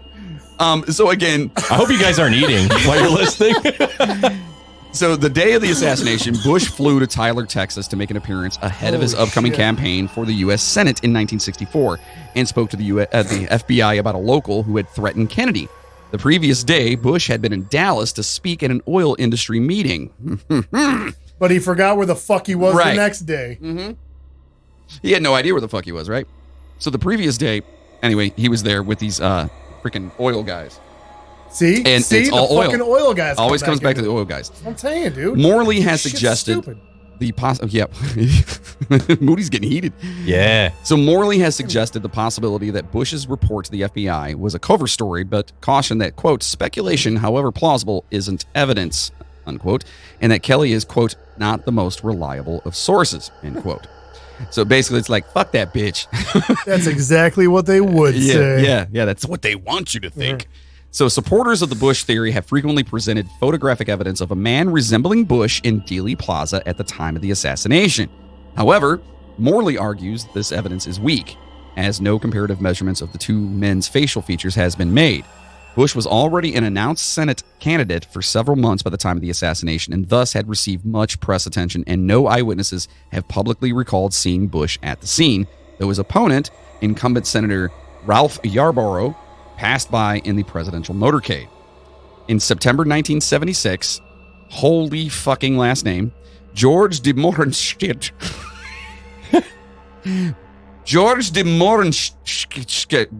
George, a Dallas petroleum geologist and a friend of both Bush and Lee Harvey Oswald, wrote a letter to Bush, then director of the CIA, asking for his assistance. Morenschit, fuck that name, was being pressured by House Select Committee. What's with committee? Committee. Two motherfuckers. Anyway, pressured by the House Select Committee on Assassinations, investigators to testify on the assassination, causing him to write the letter in distress. He would say, I gotta write this. Bush responded to his letter. Gotta write my letters. Yeah, I gotta write this letter. But said he would be unable to help. Morenschit committed suicide 6 months later. He was Clintoned 6 months later before testifying to the House Select Committee on Assassinations. What's this shit, by the way? Again, sorry. I just what I do. Did you see on Facebook somebody posted? I'm assuming it's a spoof, but Yoko Ono had an affair with Hillary Clinton. Did you see that shit? No. Oh yeah, there's like a whole article and like it's like coming out now that like she had a brief affair with Hillary. There's been talk in the past about Hillary, liking Swinging on both sides of the fence. All right, Hillary, it's all right. It's all good. I mean, she does wear a lot of pants. Do you think that maybe she was sleeping with Yoko Ono and she had John Lennon killed? It's possible. I mean, Because she wanted her to herself, right? Hey, why not, man? listen, at this point, anything's fucking possible, right? Sure. Jesus. God, Clinton's man, there's some shady shit going in there. Maybe we should do a. There it is. Yeah. Knock on the door. No. So Morley argues that the letter's existence and Bush's response does not demonstrate guilt for either man, but merely that Bush was uninterested in questioning the CIA's account of the assassination. Because he was fucking there. Right. That's that. Yeah, that's what I'm saying. So now the next one, we're gonna bring in a little bit of organized crime on this motherfucker. The organized crime conspiracy in 1964. This one is a fucking doozy. Yeah, get ready for it, folks. So, but if you notice, remember how I said earlier, like the shit keeps. So the whole Bush thing, there is hey, Bush, he's the biggest. But there's, along with the theories with him, there's the theory that he was basically heading up like Cuban hit squad out of Miami. And that's kind of where it came from. So the Cubans are involved again. The CIA is involved. There's even talk that he had a hand in with Bob Marley getting killed. That's a whole thing with the CIA, supposedly. Yeah, they wanted, like, the CIA, which he was the head of at the time, wanted Marley killed because he was a fucking activist or whatever. And dude, I'm telling you, John Lennon. I mean, I know I just brought it up, but like, there's a whole documentary on that too. It's fucking like it goes. It's deep. It's very deep. Well, with this one, with the mafia, if you remember, I don't remember even fucking which other one it was. They were talking about how in all the times that they had tried to assassinate Castro, they got mafia involved, which is a fact. That is a fact. They tried in all their assassination attempts and stuff. They used mafia, organized crime, everything like that. Yeah. So again, we're back to this is an actual fucking, it was all a mafia thing, but it's like all this shit just bleeds into each other. You know what I mean? I got to say something real quick, and this is totally, it's on the topic, but it's something I heard today that was really fucking funny. So the Bay of Pigs, that whole dude, that was another reason that people think the CIA was involved, because Kennedy, they asked him for the permission. They basically asked him for air support for the invasion, for the Bay of Pigs invasion. And he pulled out in the last minute, was like, no, I'm not going to I don't want any part of this shit. And then the Bay of Pigs invasion failed fucking miserably. And you know why it failed miserably? It's because they got their time zones incorrect. So when they asked for support on that and to have people come in, they were an hour behind. Whoops. Look it up, dude. I swear to God, that actually fucking happened. I didn't hear. That's funny as fuck. Yeah, so look that shit up. I mean, they didn't that's pay another attention thing. to time zones. That's another thing that they were like, he fucked us because he said no. So the CIA got that. This is another basically stepping stone to the fucking CIA. The CIA is another thing that is in almost every one of these fucking theories. Dude, the CIA, they have incredibly, I don't know anymore where it is now, but the CIA had so much fucking power. Oh, of course. Back then that they literally could kill a fucking president if they want to and get away with it. Sure. 100%. There was nobody to rein in their power. There was nobody fucking, it was ridiculous. Yeah. And that's exactly, they're very, that's another, they show up in so many of these fucking correct things. Absolutely. Because they had way too much power back then. Yeah, absolutely. Way too much. So speaking of talking about the organized crime here. So in 1964, the Warren Commission found no evidence linking Ruby's killing of Oswald with any broader conspiracy to assassinate President Kennedy. The commission concluded that Lee Harvey Oswald was the only person responsible for assassinating the president, asserting, quote, based on its evaluation of the record, the commission believes that the evidence does not establish a significant link between Ruby and organized crime. Bullshit! Sorry, that was something in my throat. Both state and federal officials have indicated that Ruby was not affiliated with organized criminal activity. Yeah. Oh, sorry, I got something in my throat. So, however, in 1979, the House Select Committee on Assassinations wrote, quote, "The committee believes on the basis of the evidence available to it that the National Syndicate of Organized Crime as a group was not involved in the assassination of President Because Kennedy." they didn't want to get in their car and turn it over and boom, you know? Right. We've all seen Goodfellas. I was about to say, I've seen buddy. Goodfellas, yeah. Yeah, buddy. Fucking great movie. But the available evidence does not preclude the possibility that individual members may have been involved, end quote. Robert Blakey, who was chief counsel for the House Select Committee on Assassinations, would later conclude in his book, The Plot to Kill the President, that New Orleans mafia boss Carlos Marcello was likely part of a mafia conspiracy behind New Orleans. Yeah, that's where Moody's from, if you guys don't know. No, I'm not from there. Well, that's where you lived for I'm just bringing it up. That's Yeah, he brought it another up fucking earlier. thing in New It's- Orleans. Oh, yeah. It's in there New again. Orleans. It's full circle. But you did spend time there, right? Oh, yeah, 6 years. Yeah. How's the Cajun food down there? Great, dude. It's good, dude. I fucking loved it down there. I bet. If I wouldn't have had fucking kids, I'd still be there. Aw. Are mean, you I- listening? I love it. Probably not. Wait a minute. Probably not. Wait a minute. Hold Maybe, on. I don't know. Moody, what do you hate again? Other people's kids. I That love is my gold. Just making sure. So, I love my kids. so was likely Carlos Marcello was likely part of a mafia conspiracy behind the assassination, and that the mafia had the means and the opportunity required to carry it out. In 1993, Washington Post article, Blakey added, quote, "It is difficult to dispute the underworld pedigree of Jack Ruby, though the Warren Commission did it in 1964. Author Gerald Posner, whatever, similarly,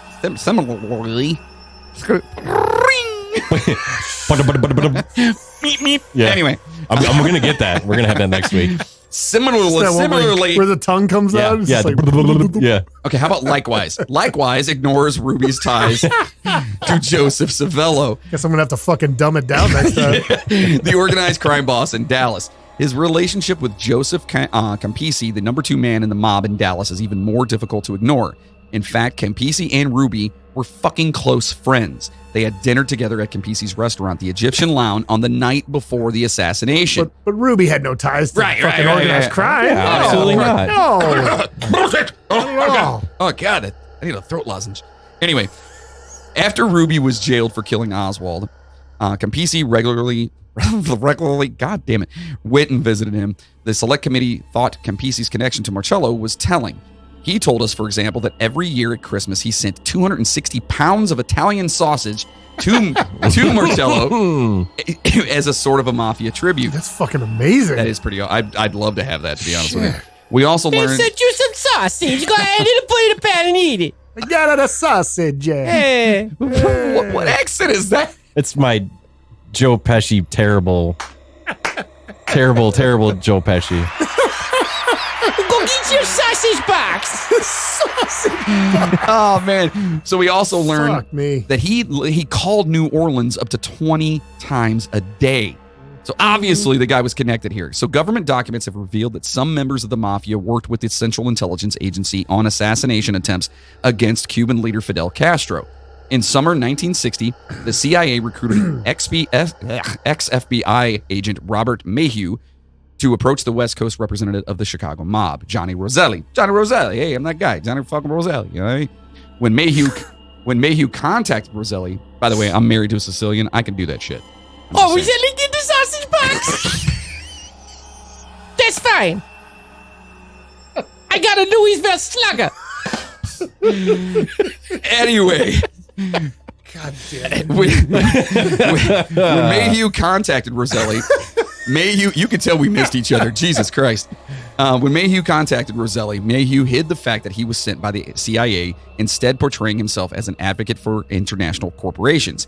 He offered to pay $150,000 to have Castro killed, but Roselli declined any pay. Roselli introduced Mayhew to 2 men he referred to as, quote, Sam Gold and, quote, Joe. Sam Gold was Sam Giancana. Joe was Santo Traficante Jr., the Tampa, Florida boss. Yeah, Joe. Right. Hey, Joe. Hey, what's your name? Hey, Santo Traficante Jr. You can call me Joe. Anyway. That's pretty good. Yeah. So he was the boss and one of the most powerful mobsters in pre-revolution Cuba. So the guy was kind of a big deal. Glenn Kessler of the Washington Post exclaimed, quote, after Fidel Castro led a revolution that toppled a friendly government in 1959, the CIA was desperate to eliminate him. Fucker. So the agency's... Oh boy. Air fives. 6 foot apart air fives. We'll get back to this creepy story right after this. And now back to the show. So again, after Fidel Castro led a revolution that toppled a friendly government in 1959, the CIA was desperate to eliminate him, as we said a little bit ago.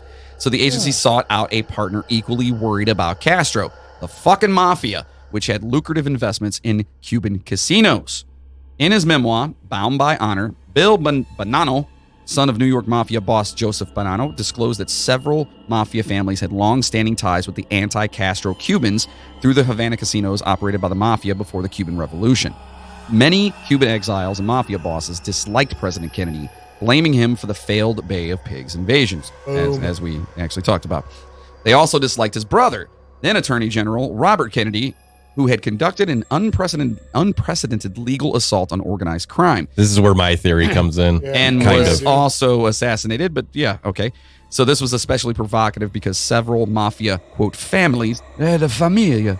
I gotta, you see over here, Monstera. I can't hear what you're saying. I You gotta, want the Louisville Slugger? How about a sausage box? fucking hell.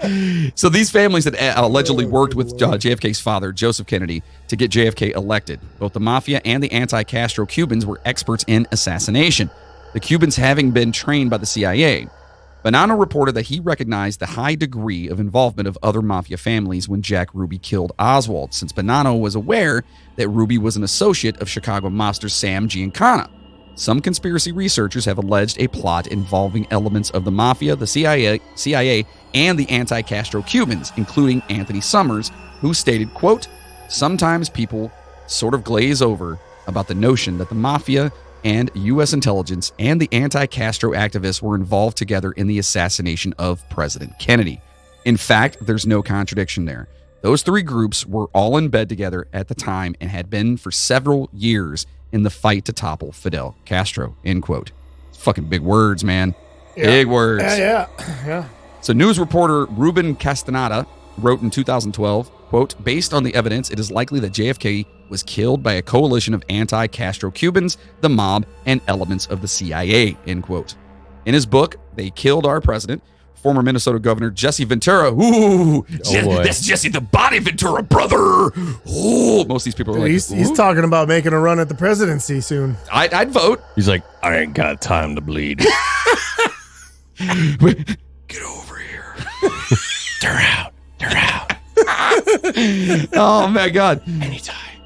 So it concluded John F. Kennedy was murdered by a conspiracy involving disgruntled CIA agents, anti-Castro Cubans, and members of the mafia, all of whom were extremely angry at what they viewed as Kennedy's appeasement policies toward communist Cuba and the Soviet Union, end quote. Carlos Mocello allegedly threatened to assassinate the president to short-circuit his younger brother, Attorney General Robert Kennedy, who was leading the administration's anti-mafia crusade. Information released in 2006 by the FBI has led some to conclude that Carlos Mocello confessed to his cellmate in Texas, Jack Van Lanningham, on an FBI informant using a transistor radio that was bugged by the FBI to actually having organized Kennedy's assassination, that the FBI covered up this information that it had in its fucking possession. Which... Okay, so do you see now why I fucking left it to Wikipedia? Yeah. Because fuck that. Yeah, right. That's fucking amazing. So in his book, Contract on America, David Scheim provided evidence that the mafia leaders Carlos Marcello, Santo Traficante Jr., and Jimmy Hoffa. Hey, and where's Jimmy Hoffa now? I think he's running... he got rolled up in a carpet and thrown in the garbage. I thought he was running a 7-Eleven somewhere. Yeah. He's definitely doing something right now. He's around, right? Yeah. No. He's No? not. No, he's I thought not. he was still a good... That'd be a fun train ride. That is a good one. That'd be a Fucking good one. Hoffa? Yeah, that'd be a good one. Dude, I ain't got the brain for that. So anyway, all these guys got together and ordered the assassination of President Kennedy. Scheim cited in particular a 25-fold increase in the number of out-of-state telephone calls from Jack Ruby to associates of these crime bosses in the months before the assassination. It's like the fucking Legion of Doom. For real. You know? And Fuck yeah, man. Yeah, and to an attempted confession by Jack Ruby while in prison. David E. Kaiser has also suggested mob involvement in his book, The Road to Dallas. Investigative reporter Jack Anderson concluded that Fidel Castro worked with organized crime figures to arrange the JFK assassination. In his book, Peace, War, and Politics, Anderson claimed that mafia member Johnny Roselli, I said it earlier, Johnny Roselli, you know, hey, they're Papa the Boopy. Is that the sausage guy? No, I don't. No, that was my. Oh, you got a Marconi. sausage box. You got Louisville Slugger in the trunk of the car. Can I just say that I only brought that up to see if he would do that, by the way? That's the only reason I mentioned the Hook, line, and sausage. fucking sinker. Yeah. So basically, they were saying that Johnny Roselli gave him extensive details of the plot. Anderson said that although he was never able to independently confirm Roselli's entire story, many of Roselli's details do in fact check out. Anderson said that Oswald may have played a role in the assassination, but that more than one gunman was involved. Johnny Roselli, as previously noted, had worked with the CIA on assassination attempts against Castro. So the History Channel program, The Men Who Killed Kennedy, which, by the way, History Channel has gone downhill so bad, dude. It sucks. I'm sorry. What's even on the History Channel? Like, what was Shit. that made it good? Fucking his It used to fucking be all kinds of good ancient shit. aliens Like what, and though? shit. Oh, Ancient Aliens. What else? Well, no, that's not what made it. Was that the, That's not what made it good. No, but What's they used the to have all junkyard kinds of one? good, like they used to have all kinds of good, like war shit. It was like actually a history channel, But It was did it have legit. like? and then it just fucking turned into like a mess. Dude. Yeah, Is was it the awesome. guys that go across the country buying shit out of people's garages? Yeah, too? That American one? Pickers. Pickers. That's it. Yeah. Yeah, that was on there. The Yeah, that Ancient seems Aliens. historical. Fuck, Right. isn't Ghost Hunters on it or not? Travel Channel. or Yeah, something? I don't know. Don't get started on Ghost Hunters. They have a ghost one too. I think on the History Channel. I'm sure they probably do. So Who's that? Check the EP. Oh yeah, it's definitely a ghost for sure. Yeah. Let's put it back in slow mo. You hear it? It said, "I will kill you," Good. And then they go to commercial, and that's it. Ta-da!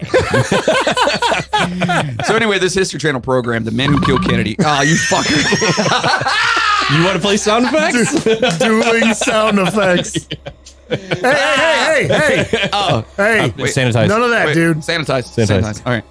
No touching. So anyway, this program, The Men Who Killed Kennedy, presented additional claims of organized crime involvement. Christian David was a Corsican mafia member interviewed in prison. He said that he was offered the assassination contract on President Kennedy, but that he did not accept it. However, he said What do you that think that bounty was worth? he turned it down. I'm not gonna do it, but I know a guy, I'll give you $50. You ice this guy. and I give And you some. don't get caught. I give you some sausages. Sausage for your sausage bar. Jesus Christ. However, he did say that he knew the men who did accept the contract. Say, hey, he did know a fucking guy. I know Knew a a guy guy. that knows I a fucking fucking know guy. a guy. I know a guy that knows a guy. I don't want to do it, but I fucking know a guy. I mean, if you want it done, I got a guy. I don't know your guy. You know his guy? I don't know his guy. I don't know this guy. I don't know any of you motherfuckers. Oh, he's a wise guy. We all know the sausage guy. That's all that we know. You know the sausage guy. Hey, You're that hey, guy. you talking about LBJ? Nice. He is the sausage guy. Yeah, fuck Discord, man. And that, ladies and Fuck gentlemen, Discord. is full circle. Yeah. So he said that, again, he was offered it and that he knew a guy or whatever that did accept the contract. So according to David, there were 3 shooters. He provided the name of one, Lucian Sarti. David said that since the 2 other shooters were still alive, it would break code of conduct for him to identify them. But it's okay to roll over on the guy that's dead. Yeah, fuck that guy. Yeah. When asked what the shooters were wearing, David noted their modus operandi was to dress in costumes such as official uniforms. Much of Christian David's testimony was confirmed by former Corsican member Michelle Nicole, who was part of the DEA Witness Protection Program. The book, Ultimate Sacrifice by Lamar Waldron and Tom Hartman, attempted to synthesize these theories with new evidence. The authors argued that government officials felt obliged to help the assassins cover up the truth because the assassination conspiracy had direct ties to American government plots to assassinate Castro. So, of course, they didn't want to look like they had their hands fucking dirty. So let's cover this up over here. It's not like it's fucking the first time or the last time it's ever going to fucking happen in this fucking country, folks. I'm just fucking saying. That Sorry. never happens. Come on. Sorry. Ever since Clinton got in, it's been clean.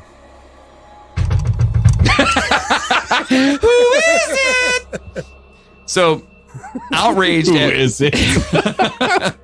outraged at Robert Kennedy's attack on organized crime, mob leaders had President Kennedy killed to remove Robert from power. A government investigation of the plot was thwarted, the authors allege, because it would have revealed embarrassing evidence of American and government involvement with organized crime in plots to kill Castro. And again, it comes back that way. I'm not saying, or shall I say, in my opinion, air quotes, but the government, let's just be 100% honest. If they haven't done it, they are 100% and fully capable of doing it. So to think that they've never done it is, to me, it's naive. It's ignorant as fuck. It's naive as shit. You know damn well they have. Yeah. So that's that one, and that's a pretty fucking good one. That's the one I lean towards the most. There's a lot to the whole mafia tie thing. Yeah. Like with his brother and everything, because they were going after the mafia pretty good. So this is basically my theory, and I'll just kind of go over it real quick because that was basically it. But I also think that Marilyn Monroe was tied into it because she knew stuff that he told her in pillow talk. So I think that they OD'd, air quotation, I think they OD'd Marilyn to hush her. They killed Bobby, and they killed him to cover the whole thing up. That's part of this whole... She gets brought into it a lot, It too. is. There's, I mean, truthfully, man, and that's why we're doing this freaking episode right now, is because there is so much out there, and there's so many allegations, but all of the allegations seem to have at least the most minimal credence to them. And they all, and all the ones that seem to be plausible at the least, they all have similar elements. Yeah. And a lot of the same people. Same pieces. And the same things pieces involved. are in there, yeah. Like you hear, like I said, you hear a lot of talk about like New Orleans. You hear a lot of talk about mafia and Cubans. So and the CIA is in pretty much every one. CIA is pretty Nothing's come across with the groundbreaking theory that So we're going to get there here in a second here. Can't fucking wait. This is one that truthfully... This is one that I honestly had never heard of. Okay? And I'm actually really excited to go through this one with you. This one is the accidental shooting. So one more recent theory that has gained more traction is the theory that the bullet that actually killed Kennedy came from a Secret Service rifle that was accidentally fired in the chaos after the first shots. Quote, "It's not sexy, it's not rife with intrigue," end quote, said Bonar Menninger, a Kansas City journalist and a leading... I like to think that his name is Boner personally, but... Okay, Boner Menninger actually like from Growing Pains, the neighbor? Boner! Boner Stabone. Hey, yo, Mr. C, you got extra pizza? Mr. Seaver, hey, our pizza is Boner. Boner wants some pizza. Dude, every time we get on this, we just sound so old. Like, I know. Yeah. Now you're bringing up Growing Pains. Like, gee. You know what? Google it. Yeah. So you know what the funny thing is? There's people, the youngins out there, they're like, there was somebody on TV named Boner? I know. Yes. How the fuck did they get away with that? There was literally someone on a TV show, on ABC, if I'm not mistaken. Yeah, it was like TGIF, man. It was a family show. Yeah. Name Boner. Yeah. Which, ironically, the guy that was in that show is now a fucking crazy wackadoo fucking Mr. Religious guy. No, how could that happen? Who, Kirk Cameron? Oh, yeah. Oh, yeah, he's fucking... Dude, he's nuts. He's fucking shithead nuts. Like, fuck you, dude. Like, he's... Anyway, so... but for that reason, in my mind, the Boner says it's extremely compelling because it's the only theory that hews tightly to the available evidence. The theory states that after the first shots were fired, Secret Service agent George Hickey stood up and grabbed his rifle to return fire. But as he stood up to take aim, his car lurched to a stop. This caused Hickey to accidentally discharge his rifle, firing the deadly shot through Kennedy's skull. In his book, Mortal Error, The Shot That Killed JFK, a book based on the research of Howard Donahue, a Baltimore firearms expert who in 1967 began probing ballistic and forensic evidence, Menninger concluded that Hickey was the elusive second gunman whose, quote, friendly fire from street level killed Kennedy. So that explains a lot because wasn't the one bullet like through his neck or something and there was no freaking way that the angle that Oswald was? Oh, that's the, what do they call it? The magic bullet theory. But that is actually, that has been proven like ballistically that shot, the way that the bullet acted in that shot is actually correct. Oh, it is? The type of bullet that was used was basically made to do shit like that. Okay. So that has been proven that it is possible. That's not. So basically, this theory, this is the theory that I'm leaning towards. That I kind of. So this is your most prominent one. This is my kind of where I'm going with on it, and it also depends on what you believe in the reporting and everything like that, because they supposedly found 3 bullets, which is where you get the Oswald fired 3 shots. First one missed, and it hit the ground, and like some dude got hit with like a chunk of the asphalt or whatever. The second one, so they know for a fact that one did in fact miss. they did miss one shot for sure. There was one shot that missed for sure. Okay, so ballistically they know for a fact that. Okay, correct. Okay. The second shot was the so-called magic bullet, where it came in behind him through his neck, and it came out like down here, and then it hit his wrist, right? And it hit because the way he was sitting, it came down, hit him, and then hit the governor. It ricocheted off of his wrist side. And hit the governor in the side. Right. Okay. So that's the second shot that Oswald fired. The third shot, depending on what you read and who you believe, was ballistically, the bullet was a different bullet than the first two. Well, there you go. And supposedly, but some people don't believe that. It depends on what you believe, whatever. And supposedly that bullet matches the rifle that this man was carrying. And this guy, so this dude is like, he was like a newer recruit. Like he was a newer guy. I don't know exactly how long he had been part of this detail.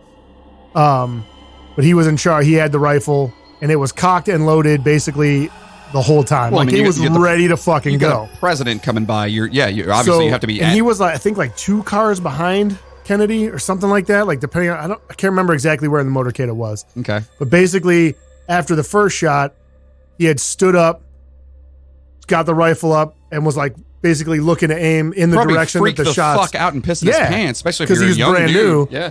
And basically, he was looking, kind of aiming to try to figure out where the shots were coming from, so he could return fire. The car basically lurched because, like, the guy after Kennedy was shot. This is another thing that people freak out about: is after Kennedy was shot, the driver of his limo actually slowed down because he didn't know what was going on. Instead of when they're basically trained, though, if you hear fucking gunshots, you take the fuck off and get the hell out of there. Right. But he actually slowed down for a second, so everybody else stopped, slowed down, and then the limo driver took off. Okay. So they're saying that when all that happened, his car stopped, and he kind of like did one of these. Probably had finger on the trigger and accidentally fired the rifle. Oh. And fucking boop. Yeah, and they would cover that up because they wouldn't want people to know that, right? Exactly. So if you subscribe to that theory, it's not necessarily a conspiracy, but there's still a fucking cover-up. It's an accident. A definite cover-up. A cover-up of an accident. And not only that, and first and foremost, did you just go over everything that was in this part right now? I don't even remember what I put, dude. We'll go through it still. But can you I don't think I put a lot of that stuff in there. Can you imagine being the guy that killed JFK? Yeah. That's the other thing, man. Wait, hold on. On accident. On accident. So the reason going through the rest of your fucking life, like, oh my God. Yeah. I didn't put some of this stuff in there just so we could discuss it, because I was going to bring up that this is kind of the theory that I subscribe to. So you can read the rest of that, and then I'll fill in some more cool, shit. Because we're going to go through what we believe and our conspiracy and stuff too. So after the book was published, it seemingly struck a nerve with a lot of people. Others would go on to investigate the theory as well. Australian homicide detective Colin McLaren, convinced by Donahue's scientific approach, embarked on his own cold case investigation of the Warren Commission materials. Quote, "What we're saying is that we believe it was a tragic accident in the heat of the moment," end quote. McLaren told reporters he had come to the same conclusion as Menninger and Donahue. There were 3 bullets recovered, but one did not match the other 2, as Moody just brought up, but supposedly matches the round in the rifle carried by Hickey. Also, there were supposedly 3 casings recovered in the depository, but one was a modified casing meant to be kept in the chamber of the gun and not actually a fired round. So I don't remember what that's called, but there's a name for that, and I looked for it. I couldn't fucking find it. Like a blank? Is it like a blank round, or basically, yeah? And it's meant to be. I don't remember what they called it, and I honestly can't remember the fucking purpose. Don't of they it. use those for taps when they do the funerals? Like when they do the blank. It's not. No, it's not a blank. It's an actual casing that's modified to just basically be like a placekeeper inside the chamber. Oh, yeah. It's probably so there isn't a misfire. Yeah, and I don't know. I would assume, right? So they're saying that 2 of the casings they found were actually fired. You could see that they were fired, spent shell casings. And the third one that they say they recovered is actually this special casing that they found and was not actually fired, which lends to the fact that he only fired 2 times, not 3. Because the third one is not a projectile. Right. It wasn't an actual spent casing that was. Wow. Yeah. Okay. Yeah. See, again, I didn't hear about this one. So now these obviously are just a few of the theories that surrounded the death of JFK. Others include a Secret Service plot, Cuban exiles, shadow government plots, military-industrial complex theories, a New Orleans-based conspiracy plot, and a CIA plot. Again, for the sake of time and sanity, we've only covered a few, and we gave you the basics. This topic has been debated and thought about since the day it fucking went down, and which I am so happy we did this one. And thanks to Jack Ruby, killing Oswald in the Muddle Up Warren Commission, which raises as many questions as it does answers. We may never know what the real story is. Crazy conspiracy plot, accidental shooting, straight up assassination. We all have our thoughts and theories. This is one of the more interesting rabbit hole cases you could ever want to go down. Like, truthfully, this is, if you guys want to just fucking drive yourself nuts, jump on this and then just, Moody literally was sending us texts like, dude, my brain hurts. Like, no. You know what I mean? It's ridiculous. Like, if you really wanted to dive in, like, you could do. There's a shit ton on YouTube. I remember one night spending like several. We could have done probably at least a 5 to 7 episodes. Yeah, for sure. Covering all of this shit. And have more left over, I'm sure. And I mean, you could have done an episode probably on every one of these theories. Yep, break them down. And that's not even all the theories. Right. You know what I mean? So hopefully we've given you guys a great starting point to look into your theory of choice. This was definitely a topic we wanted to cover, but we did not want you guys to have to sit through a huge convoluted episode or a multi-part series. And, we hope that we did enough justice to some of these theories for you guys, as, we guarantee some of you are very into this kind of shit. And if you don't, well, if you don't feel like we did it justice, you can just go right ahead and fuck yourself. And, do your own show, honestly. I mean, Go truthfully. get your sausage box and a microphone. So anyway, so those are the conspiracy, and we're gonna now talk about some of what we think, right? Obviously, we know but we definitely want to talk about what Jeff has coming up, right? Oh yeah. We'll get back to this creepy story right after this. And now back to the show. So now we are going to talk about what we kind of like, what we lean towards the most, what conspiracy. Or what, not even, I guess conspiracy that you kind of lead credence to and that you believe in, all right? So definitely want to talk to Moody first. Moody, you kind of said on that last one there, right? Did you believe that it was probably... I think, like, the more I look into everything and the more shit that I was reading, this is something that I had first came to my attention probably, like, it was a while ago. Like, I had heard about it and I was just like, interesting. I kind of did a little bit of reading. I didn't really get into it. And have you seen the movie with Kevin Costner? Yes, I have. Is it good? I haven't watched it yet. It's good, but there's a lot of like liberties taken in that movie. It's about the commission, and right? they make it's Like he's on the commission. I swear to God, it's a good movie. There's a lot of like artistic license. Scorsese? Yeah. Okay. And like Joe Pesci's in it. He's got like he is in it. He's in it, dude. It's hilarious because he plays I can't remember what the guy is, but he's got what's that shit where your hair is falling out? Alopecia or whatever it is? Yeah, alopecia. Oh, really? He plays a guy who has that, so his like eyebrows are all fucked up and like it's great. It's hilarious. But I gotta check that out. so that like it's the theory that I heard about it, and it was kind of like, because I'd never really like dove into it. Like I kind of read, you read a little bit about it and it's just like, wow, okay. So I looked a little bit about that, and as I was doing this, I looked into it a little bit more, and to me, it's the most plausible theory. Yeah. Because it for one, it's human error, which makes the most sense. Makes the most sense. Because right. a lot of this other shit, man, if you had this many moving parts in a fucking conspiracy, what are the chances that it's going to stay quiet for this long? Well, you know what I mean? But it's Occam's razor, as we talk about constantly. The most basic reasoning for something is normally the truth. That's what happened. And like, if you look at, I did a little bit of looking about that Donahue guy and like the research he did, and basically him and a couple other people had done all like we were talking about earlier, all like the angles, trajectories, all that bullshit. And several people have concluded that the only way for that shot to have been, the only way for that shot to hit the way it did, to hit Kenny the way it did, it had to have come from behind him and from his left. Mm-hmm.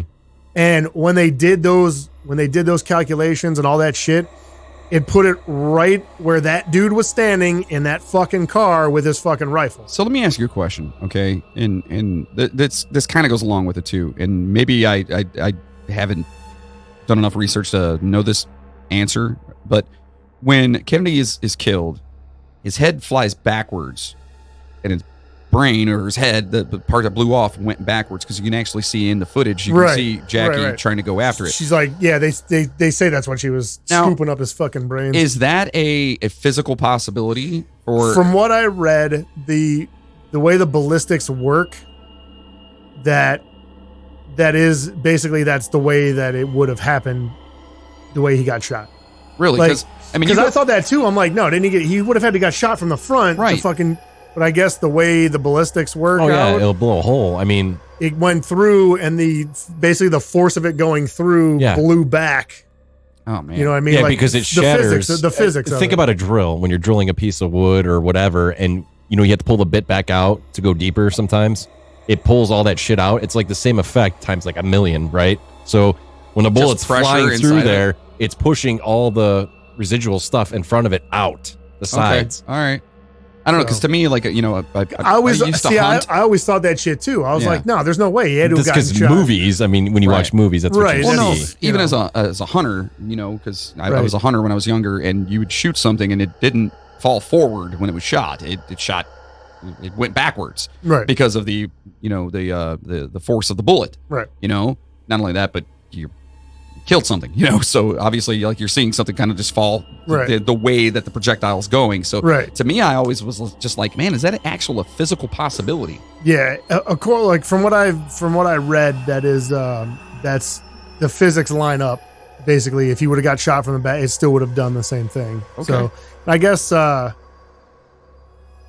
there's people were saying, I guess the eyewitnesses, if that saw it happen, basically he kind of went forward as it was, you know what I mean? So it looked, I don't know, if you wait, because there's that Zapruder films out there, you could see him get shot. Yeah. And there's a couple other photos and stuff that you can look at that.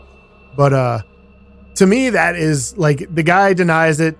They said that they had talked to some of the other people in the car in front of him, and nobody recalled hearing bullets whiz by their head, but at that point there was so much shit going on. Who the fuck's, you know what I mean? Right. Well, look, fucking Bush didn't even know he was there or not. So you know what I mean? Like exactly. He's like, I have no fucking idea where I was that day. There's people that say that it's obviously with every theory, there's people that believe it. There's people that think that it's complete. But there's like, no, there's no way that'll fucking happen. Like if you look at this and this and this, it's not. But to me, that's kind of the theory that I'm leaning towards. Okay. I think it was just a fuck up, and they covered it up. And at the time, and I was reading this too, and this makes a lot of sense to me too. At the time, they were saying that they had to cover it up because it was in the middle of the fucking Cold War, and if it got out, that our Secret Service killed our fucking president. Yeah, you're looking real shitty, dude. It makes sense. You know how fucking bad that looks for us. And for people out there that don't think that that kind of shit matters, we actually had a president that was wheelchair bound that refused to let anyone know that he was in a wheelchair because it looked weak. And I'm trying to think who the fuck it was. Roosevelt, wasn't it? It was no, it wasn't Roosevelt. I know who Roosevelt got shot and did a speech right after he got fucking shot. Roosevelt was he was a fucking beast. Was it Garfield? No, honestly, I know what you're talking about. He actually had the if you look at in the Oval Office, you look at the presidential desk, how it's got the front on it. He's the guy that had that built because he didn't want anyone seeing him sitting there, sitting in a wheelchair. And every time he would go on stage to to do anything or any announcements, or whatever, he had two guys literally like holding him up like two walking crutches because he didn't want the rest of the world to know that he, the leader of the United States, was weak. It was in a movie. I remember seeing it in a movie. So again, though, and I think because that the perception of our country, especially when it comes from other countries who may at any point in time go, ha, fuck these guys, we're going to take them. You've got to always look like you've got fucking huge balls. Yeah, like now, our current president. Right, absolutely. Like he drink Drano and stick a flashlight up your butt. Right, which is so dumb. I don't even want to get into that. All right, so Jeff, what is yours? So I wanted to bring something to the table research-wise, and so I did a lot of digging around, and I actually made a post on 4chan's site, and I was just like, hey guys, doing a podcast discussing JFK, conspiracy theories. Does anybody have anything? I got a private message, and I was blown away. It's actually an audio message, but it's from famous brothers that everybody knows, I'm pretty sure. Okay. And I couldn't believe it. And I was like, I don't really believe the theory. So this is breaking news, though, right? Yeah, I was just amazed that they responded, and this is what they think. But all right, let's check it out. It's me, Mario! Okie dokie! So, you want to know who shot JFK? Well, I'll tell you. It was a Bowser. Bowser shot JFK. I was on the Yoshi, minding my own business, chasing mushrooms, and Bowser pulled out the gun and shot the president. Oh! Hey, no, Mario, that's not how it goes. Hey, it's me, Luigi. I'll tell you how the JFK was assassination, huh? Luigi, you always trying to steal Mario's spotlight. It was a Toad, the mushroom little man. What? I seen it, he was a jealous, no? He couldn't have a meatball, eh? Luigi, that makes no sense. You always play a number 2. You always be in Mario's shadow. You're stupid. You're my brother. But I want to tell you something, huh? Fangula, Mario. Fangula you. Oh. So I got that, and I was like, wow, that's earth-shattering stuff right there. So basically, it was the mafia. Well, they're saying... Yeah, it's the mafia. They're saying Bowser. So then I replied on the post. Is it the Irish said, mafia? The enemies of the mafia? Yeah. Is Bowser in the Irish mafia? Well, I replied on the post, and I was like, guys, I got some breaking stuff from famous brothers. I didn't say who it was, but, the people of 4chan, they figure everything out. Sure. So then I got another message the next day, and I was like, well, what can this be? And all of a sudden, it's like... It's me, Bowser, and I'll tell you who killed JFK. It was those stupid plumber brothers. They did it. I know they did it. They wanted a tax write-off because the plumbing business was slow.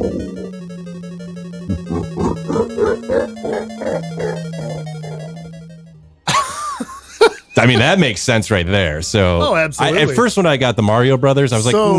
So it wasn't big oil. It was big plumbing. Exactly. Exactly. All right.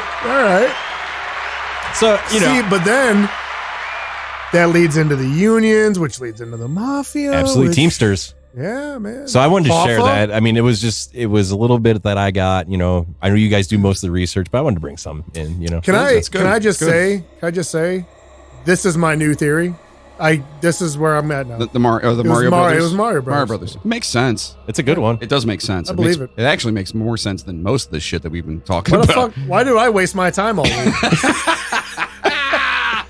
Could have just brought this to the table and been done with it. Yeah. So Moody did just find out that the guy the president who actually was in a wheelchair and didn't want people to know about it was FDR, right? It's FDR. Franklin Delano Roosevelt. Yeah. Not Teddy. Franklin. Not Teddy. All right, cool. That's cool to know. Honestly, it is. But like I said, I just heard that today, and I was like, wow, that's pretty fucking badass. So my conspiracy on this, or what I believe or what I lean towards, truthfully, is that the CIA, the Cubans, and the mafia, that whole thing, I believe that the Legion of Doom. I honestly, to me, I think that the whole idea of having an accidental shooting would be way too easy for them to kind of just go, well, this person, whatever. Now, this was the 60s, and of course, they didn't want to look weak, so that could have been it, But to me, it goes deeper than that. It goes like when you research what JFK was about, especially when it comes to nuclear arms and the whole nuclear race and everything else, that right there, he was trying to shut down a lot of fucking shit. Like we've said over and over, he pissed off a lot of really fucking major players in the world. Oh, absolutely. So to me, that's what makes a lot of people. A lot of people. So that's what makes the most sense to me is that it was them. And truthfully, hearing and doing some research and whatnot on Bush, he definitely was. If he did, he at least fucking knew. If he wasn't like the guy that masterminded anything, because I mean, he was a Bush that he couldn't mastermind anything. I mean, let's be honest. But anyway, That's just, again, in my opinion, hang on. Quotes. Air quotes. So yeah, that's what it is. So that's our conspiracy theory, or what we believe, and these are the conspiracy theories that we wanted to bring to you guys, and we would love to hear what your conspiracy theories are and what you believe. So there's so much more out there that we didn't get into, like the Zapruder film, and there's the Mormon photo is another one, because people claim that in the Mormon photo you can see another gunman, because it's taken from the vantage point facing the grassy knoll. Okay. And there's basically they claim that you can see the other gunman in that picture, which lends itself to a couple of the other theories kind of use that as, they call him the badge man. There's a guy they call the badge man, which is another thing you can look into. And he is supposedly in that picture. So it's called the Mormon photo. Now, I looked at that a lot, and I looked at a bunch of different ones, enhanced versions, where they actually like circle, like, this is the fucking guy right here, and it just looks like nothing to me. Yeah. So I don't know, but that's a photo that it literally, basically, she took the picture right after his fucking head blew up. Like, so it's that coupled with the Zapruder film, and they released all kinds of new shit that was declassified recently about the Kennedy assassination. And I mean, there's a lot. Like, we legitimately, what we covered was like a fucking grain of sand on the fucking beach, like legitimately. But like I said, if we tried to go through all that shit, we'd have been here for a whole fucking Forever. day, probably. Absolutely. You know? So we want to know what you guys are leaning towards. Which one of these conspiracies sounds the most legitimate to you? Like, if you really want to take that leap and kind of find your own information and kind of go where these go, please feel free. Jump on social media, on Twitter, Instagram, Facebook. Jump on our page. Join the page because it's fun. We have a great time in there. It literally is just a fucking great time. But we'd like to hear what people think about this shit, you know? Because this is one of the biggest conspiracies, at least that I know of, ever. Like, this is up there. It's definitely one of the most upfront. Right. It's like it's one of the ones that, like, you're not necessarily considered a fucking nut job if you have a weird, right. You know what I'm saying? Like aliens, all that kind of shit. People are like, look at this fucking dude. Yeah. But like, if someone's like, I think there was another guy hanging out that shot Kennedy, and right. It wasn't just, people will be like, well, maybe. I don't know. Right. Yeah. This is right up there with like 9/11 and everything else, man. This is a big ass fucking thing, man. And that's one of those things that, like, this is like, you can point to this as legitimately being like the fucking beginning of like mass conspiracy thought. Right. Especially involving the government, 100%. like in this country. Yep. Like before this, I'm sure there were people that, you know, there's always been that kind of, yeah. But it was never something that people really brought to the forefront until this happened. Absolutely. It was a very, very huge thing. And it sucks that we actually lost our president when it happened. I mean, that was a horrible, tragic event. It would have been interesting to see, like I said, like there's a lot of little things. Like Oswald spent time in Russia. If they would have granted him citizenship and he never came back, exactly. What happens then? Dude, again, if it goes, you know, if any he little never thing. ran, if he never fucking ran, Mm-hmm. you know what I mean? Like that to me is like the most like baffling. And not only that, the fact that up until literally the moment they fucking pulled the car out of where they were at to go, people were begging him to fucking ride in a car with the top on. So, oh yeah. By the way, that's a great point you brought up. And like he was like, his no, Secret Service guys I were fucking pissed. I fucking want people to see me. Like, this is because. So another little piece of background information: Dallas was basically like known for fucking hating him. Like the press in Dallas I remember ripped seeing him that or apart reading all about the that, yeah. time. Everything was like really. So they were like, "Look, dude, you need as much protection as you can get because these fucking people don't like you around here." And he was like, "No, this is my opportunity to show them I'm with you guys. I'm a fucking president man of the people. Yeah. You know, whatever." Right. So he was like, "No, I'm not doing this. I'm going to go out there like this to show everybody that I am a man of the people. Like, I want to be close to these people. I want them to see me like as a person, not as their president, whatever it is." And a funny little side note on that too, and a little tidbit here. The night before, his Secret Service guys, They were all fucking wasted. They went out and got shit faced. Yep. They went out and got fucking hammered, which They left all the newbies at home. and it could lead to an accidental fucking hungover dude who was fucking got wasted and Well, fucking that guy didn't go out that night. Oh, he didn't? Because he was one of the newbies, and it was all like they were out until I think they said 5 a.m. Yeah, they were getting fucking partying shit-faced all hard. night. And then they get there and They came home, got like an hour of sleep, and then fucking had to go yeah, out. and then the president's like, you know what? I'm just gonna go out there. I don't need any coverage or anything like that. And they're like, fuck. That's gotta be the worst hangover ever. Like you're hungover Dude, from drinking, and then they probably were still fucking drunk. Yeah. and the president dies on your watch. Like, can you imagine that day? Oh Jesus. Yeah, again. And that's just more little. See, that's what I'm saying. There's just at every little turn, there's something else. Like, Right.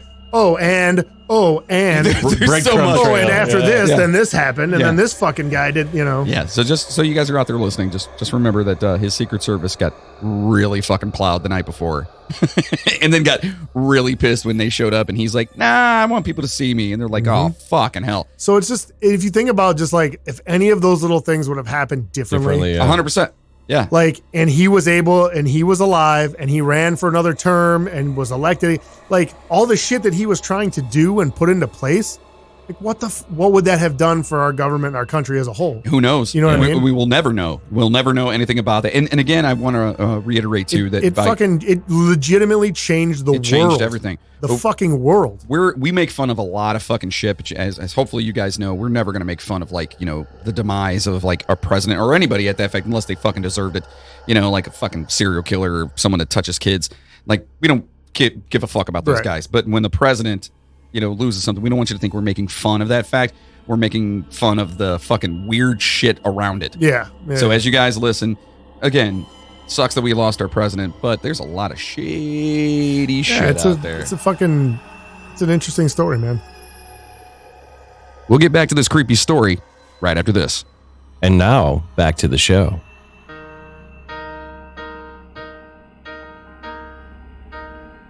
Because Jeff hates it all, he really don't care. You sing a sad song, but you're just unaware. You say you don't know, you say you wanna cry. You think you're so smart, but you're living a lie. Yeah, had a bad day, Jeff hates it all. You're driving your Tesla and you're drinking your White Claw. Jeff hates it all.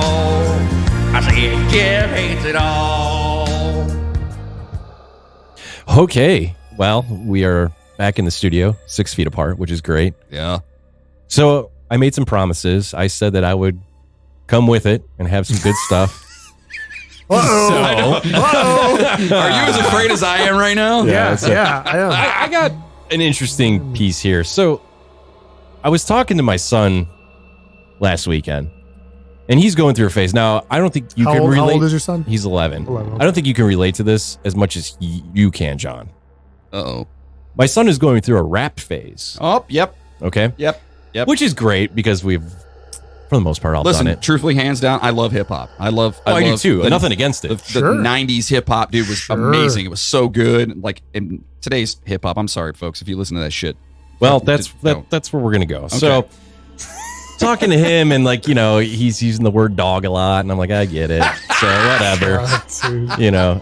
And so we're talking, and I'm like, well, what kind of rap do you like? What do you listen to? And he's into all that mumble shit, you know, like just like you're talking about. It's all that mumble with a hi hat and a snare. It's like.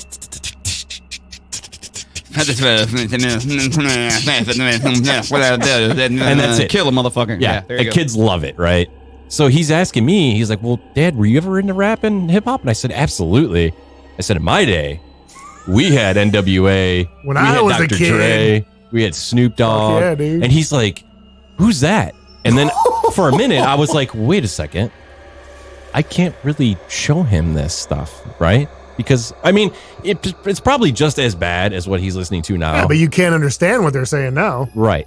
So then I started thinking, I was like, you know what? What would be an awesome way that we could show our kids our music that they would understand? And it was somewhat clean, kind of clean, but still dirty, you know? I'm not And gonna then I lie. started thinking- I'm not gonna lie. I don't clean shit up. I just play shit for my kids. I just tell them those are adult words. Yeah. It's adult words. When you're older, you can say Yeah. that. Well, so then I started thinking, I'm like, you know what? I know some people. So I got a hold of the guys that do Mushmouth Records. And I said, fellas, listen to this idea. Let me spin this, okay? And they're like, yeah, what do you got? I said, what if we did 90s rap and hip hop from our generation, but in Kids Bop? And they said, you know what? That's an amazing idea. And so a week later, I get an email and they got a promo together. I'm like, all right, let's check it out. From the guys that brought you Mushmouth Greatest Hits comes a new version of Kids Bop. Share the music that you loved growing up with your children, as done by lovable characters. Super hot hits like California Love with Barney the Dinosaur. Well, this isn't I Love You, You Love Me, but we'll give it a try. Why not? Sounds fun.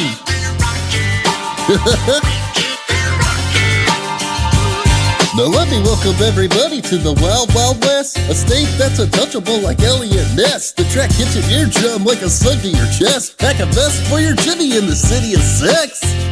I can't say that. Is that allowed to be said to the kids, the children? Don't forget to have a good day with Kermit the Frog. Hi ho, Kermit the Frog here.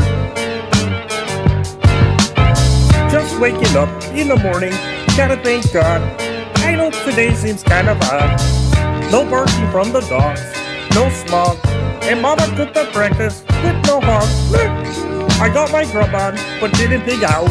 Finally got a call from my girl, I want to dig out. Ah! Don't forget about that Onyx hit, Slam, with Pee Wee Herman. Ah! Ah! Ah! Mad dog! Well, that's another one, and I got her one. Gonna run up. Shut up! Get out of Vita! Get out of Vita! Push, push, push! Ha ha! You'll never forget street knowledge with Straight Outta Compton with Mickey Mouse. Oh. Okay.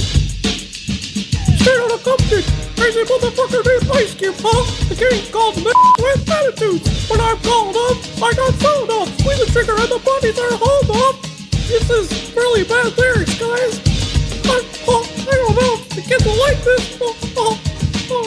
So if these tracks don't have your kids bouncing off the walls in envy, then try this one. Get Low with Goofy. Gosh! We're gonna get low? Motherfucking Goofy! Really? Yeah! 369, damn, you're fine. Give it to me, sucker, tell me one more time. Get low! Yeah! Get low! Yeah! Get low, get low, get low! From the window! To the wall! Yeah! Till sweat drifts down my balls. Crush all these females cross. Yuck! Oh, skate, skate, motherfucker! Oh, skate, skate, god damn! And of course, no record would be complete without Alanis Morissette. Isn't that ironic?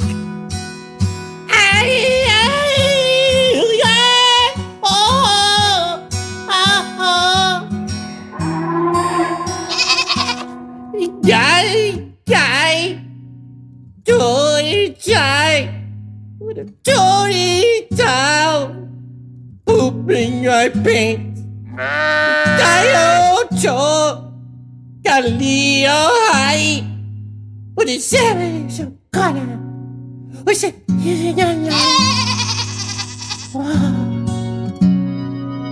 Go job, baby!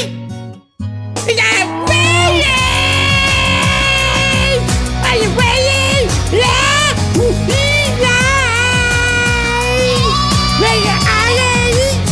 Who's the guy? What you put that way? We're putting up.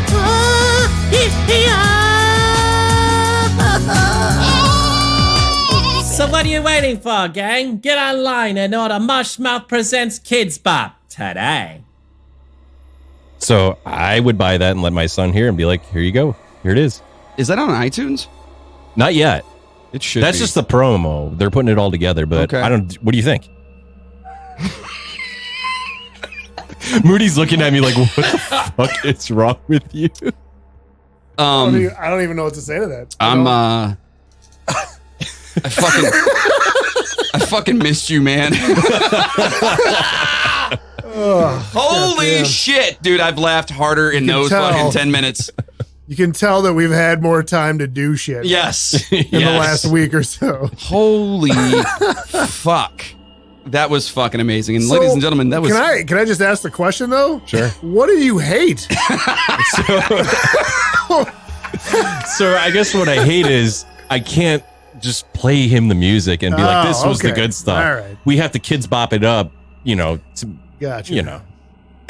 So far, all right. So speaking of like kidding it up or whatever, you know the song, you guys fucking know, you guys played it, Son of a Bitch, right? Yeah. So my daughter, my 4-year-old, fucking loves that song, right?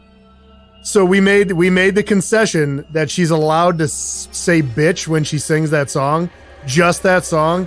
It is the most fucking adorable thing to hear her sing that song, dude. She's 4 years old. Can you do me a favor? Yeah. Can you get a video of her doing that? Yeah, record that. Oh, absolutely. I'll do it. And we'll throw it up online for everyone to check out. Yeah, dude, she fucking loves it, man. And if you guys don't think a 4-year-old saying bitch is appropriate, you've got other issues. This is not the right podcast for you. All right? Because we've talked about way fucking worse than that shit. Yeah. That was fucking magic, dude. And ladies and gentlemen.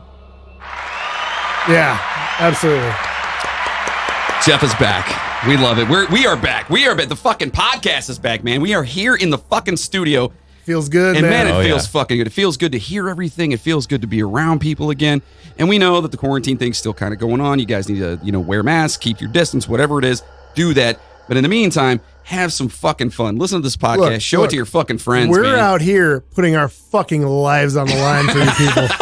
We're risking our lives to bring you this quality entertainment. That's right. It's amazing content. So listen, we did add, while we were on quarantine, little fucking break thing, we added a new segment, the question and answer segment, right? Q&A. Mm-hmm. Yeah. All right. So I'm actually really happy about this one because the question... oh shit, I just lost it. Hold on. I love Facebook. It's so great. I know. You just can't find good help these days. Who the fuck brought this guy? I know. Fucking fire me. Whatever. Fuck you.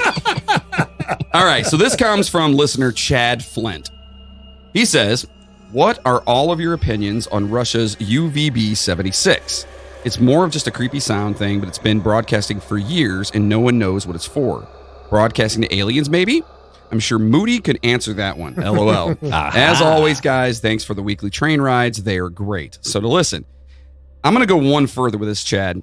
You actually gave us next week's topic. Oh. And we are going to dive in to Russia's UVB-76. And if you guys don't know what that is, it's literally been going since quite possibly late 70s.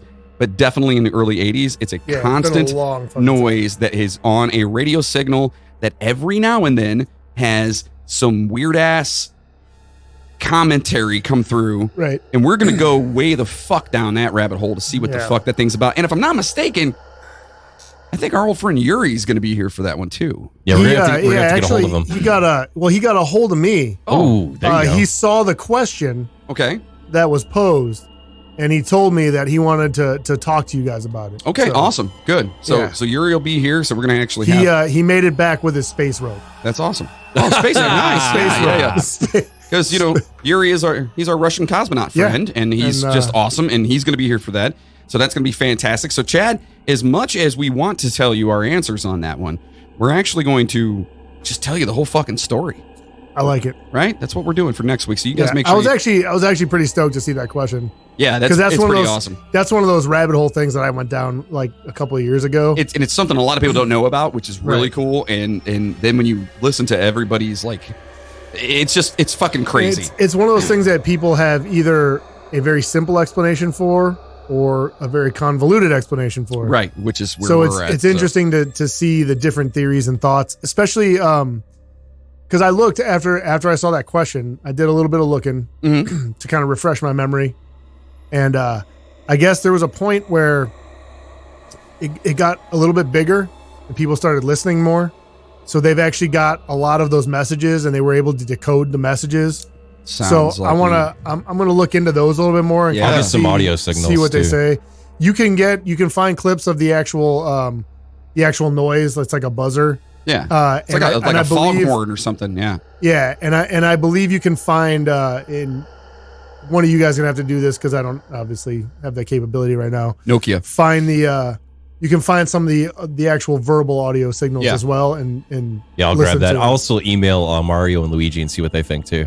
Definitely. Yeah. Definitely. Just let them know that that Bowser totally threw them under the fucking bus, dude. By the way, side note, conspiracy, Italians, plumbers, why always reggae music? What? Go figure that. Reggae music? Yeah, it's always reggae music, Mario. Think about it. I don't feel like the theme song to Mario is a reggae song. Well, if you're talking old school, but if you go from like 3 and up, it's all reggae music. Maybe they like to smoke that weed, man. You know what I mean? But they're Italian plumbers. They're like, you know. So maybe So wait a minute. Are you telling me? Are you gonna sit here and tell me that Italian plumbers don't smoke weed? Well, no, they probably do. All right then. And there's where it is. There you go. Wow, hidden meanings. We need to do a show on Disney hidden messages. Yeah, that's a good one. That's a good one. Let's throw it up on our Trello. That just made me think of that. You know, one of the other things that I wanted to bring up to you guys. I figure I'll do it right here, right now. Oh, you guys, we have on the list is the subliminal messages in music, right? Yes. Correct. Yes. Mostly in like you get it in pop music, a lot of like heavy metal and stuff like that. Yeah. So I was going to propose that one of our next episodes be that. And I'm going to see if I can get a special guest to maybe call us. That'd be awesome. And talk. A legitimate one, not a Jeff one. What, dude? Like, really? I go to 4chan. That's real shit. So I was going to say, if I can, I'm going to talk to him. There's a couple of people I'm going to try to get a hold of, and maybe we can have that's awesome. A nice special guest on. They can phone in, they can do whatever they want. Yeah, absolutely. We can do all that shit. So that's awesome. So yeah, I look forward to that too. So passengers, you beautiful motherfuckers. And by the way, ladies, if someone hasn't told you that you're beautiful, this is us telling you you're beautiful right probably now. Probably because you're not. Oh my God.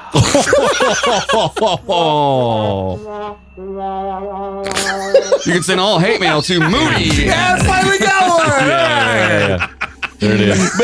But truthfully, if no one's told you you're beautiful and that you're fucking awesome, guess what? We're telling you right now, men. If no one's told you that you're a dude and you're fucking cool as shit, guess what? You are, because you're listening to this fucking podcast, and we hope you enjoyed your ride with us on the JFK fucking craziness, fucking conspiracy theories right there. Don't forget to head over to the midnighttrainpodcast.com and sign up for the Midnight Bonus Train, which now that shit's fucking not shitty, we're going to have some extra fucking content coming at you guys for that one too. So you can get all kinds of cool tidbits that you won't get anywhere else over there. Like my hint? Did you see that? I posted the hint. Yeah, what the fuck was that? I still don't understand that. Sesame Street all gangstered out.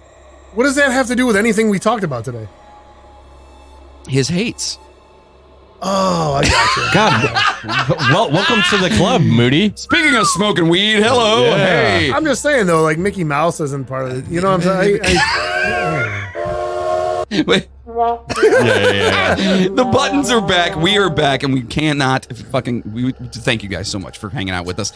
Make sure you go over to the website, because at the website you can buy some super sweet merchandise, and we will donate 10% of every sale to the National Association on Mental Illness, because mental illness is not a joke. Also, sign up to our group on Facebook, because it's so much fucking fun. We have such a blast on there, and they're great. I love it. It's just a chance for us to talk to everybody out there too. Like, we get a chance. Sorry, I forgot I'm hooked into the soundboard, and I emptied my trash on my computer. I heard it was like, yeah. So anyway, get on there and check that out. And don't forget to send us your fucking just greeting cards or crazy weird shit you guys happen to find. If it's something that's in your basement, or if you're at a fucking garage sale and you're like, oh my God, this is fucked up. Except for cats. Thank you. You're welcome. Okay. What if it's a dead cat? Nope. No cats. I don't want live, dead. Mummified? None. No cats. Well, dude, a mummified cat would be kind of cool. Pretty sweet. Like wrapped in like mummy stuff? No, because I would wake up in like the middle of the night, my dog would be down here chewing on it or something. You know what I mean? Probably true. I don't Even better. Yeah.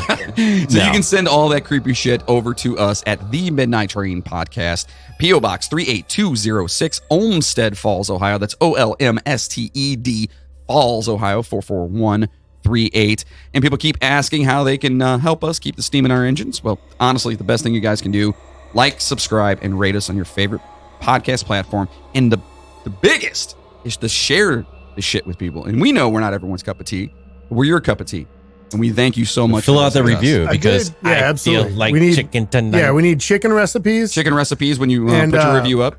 And more questions. We noticed we definitely need more questions. And I noticed, I don't know about you guys, we got a lot more likes and comments and things like that from Facebook. Yeah, in the last like week or so. Things are moving around, and All right. I think people are slowly coming out of Appreciate that. their fucking quarantine phase. Yeah, so if you have liked any of our shit, if you've liked any or joined or followed or whatever, there's so many fucking different things.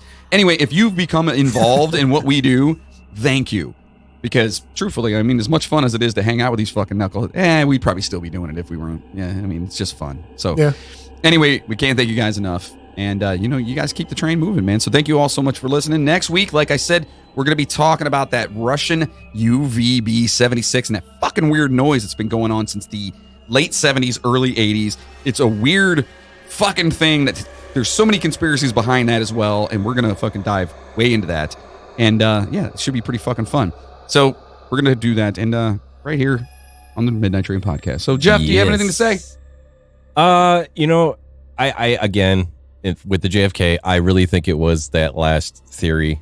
You're right, where it's like the Legion of Doom, all of them combined. Okay. And because, Yeah. like, I really believe that Marilyn, Bobby, it's all tied together, just to bury the information. I think, like, maybe they felt like he fucked up or came really close to fucking up with the Cuban Missile Crisis, because we almost did, if you think about it. And I think they're like, you know what, we just got to end this and bury it and be done. Yep.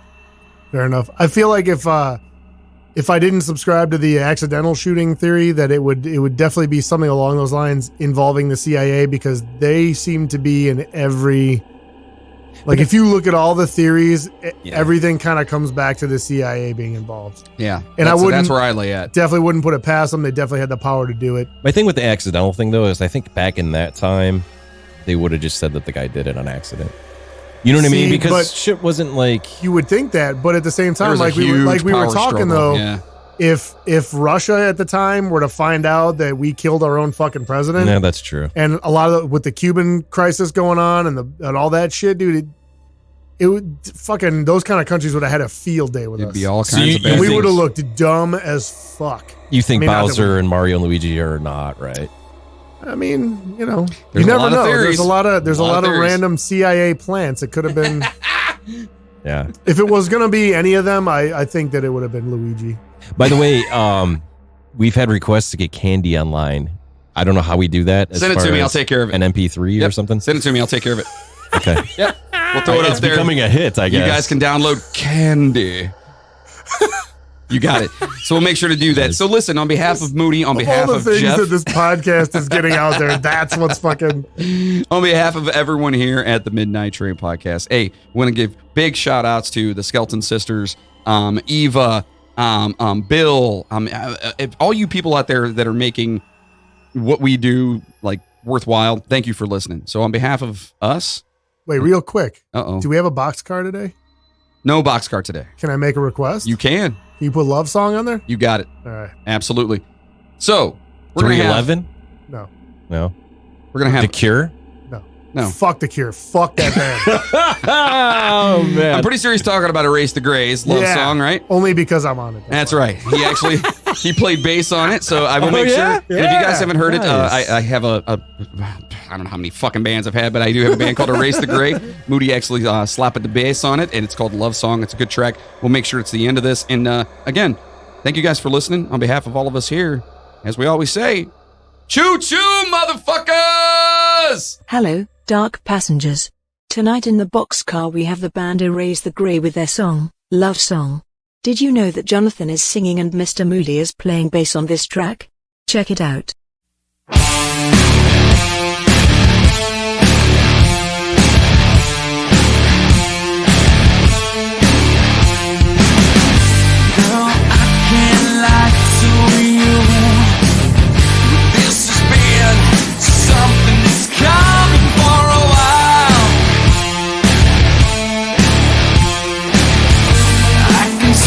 Betrayal in your eyes, and I can see the devil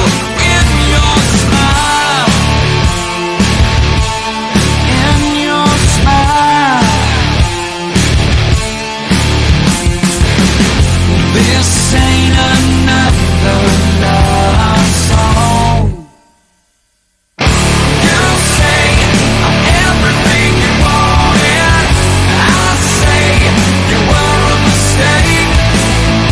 You take everything for granted.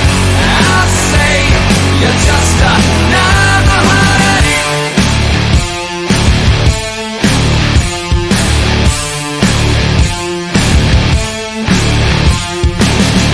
Girl, I can't get through to you. This ain't easy, but it's something I've got to do.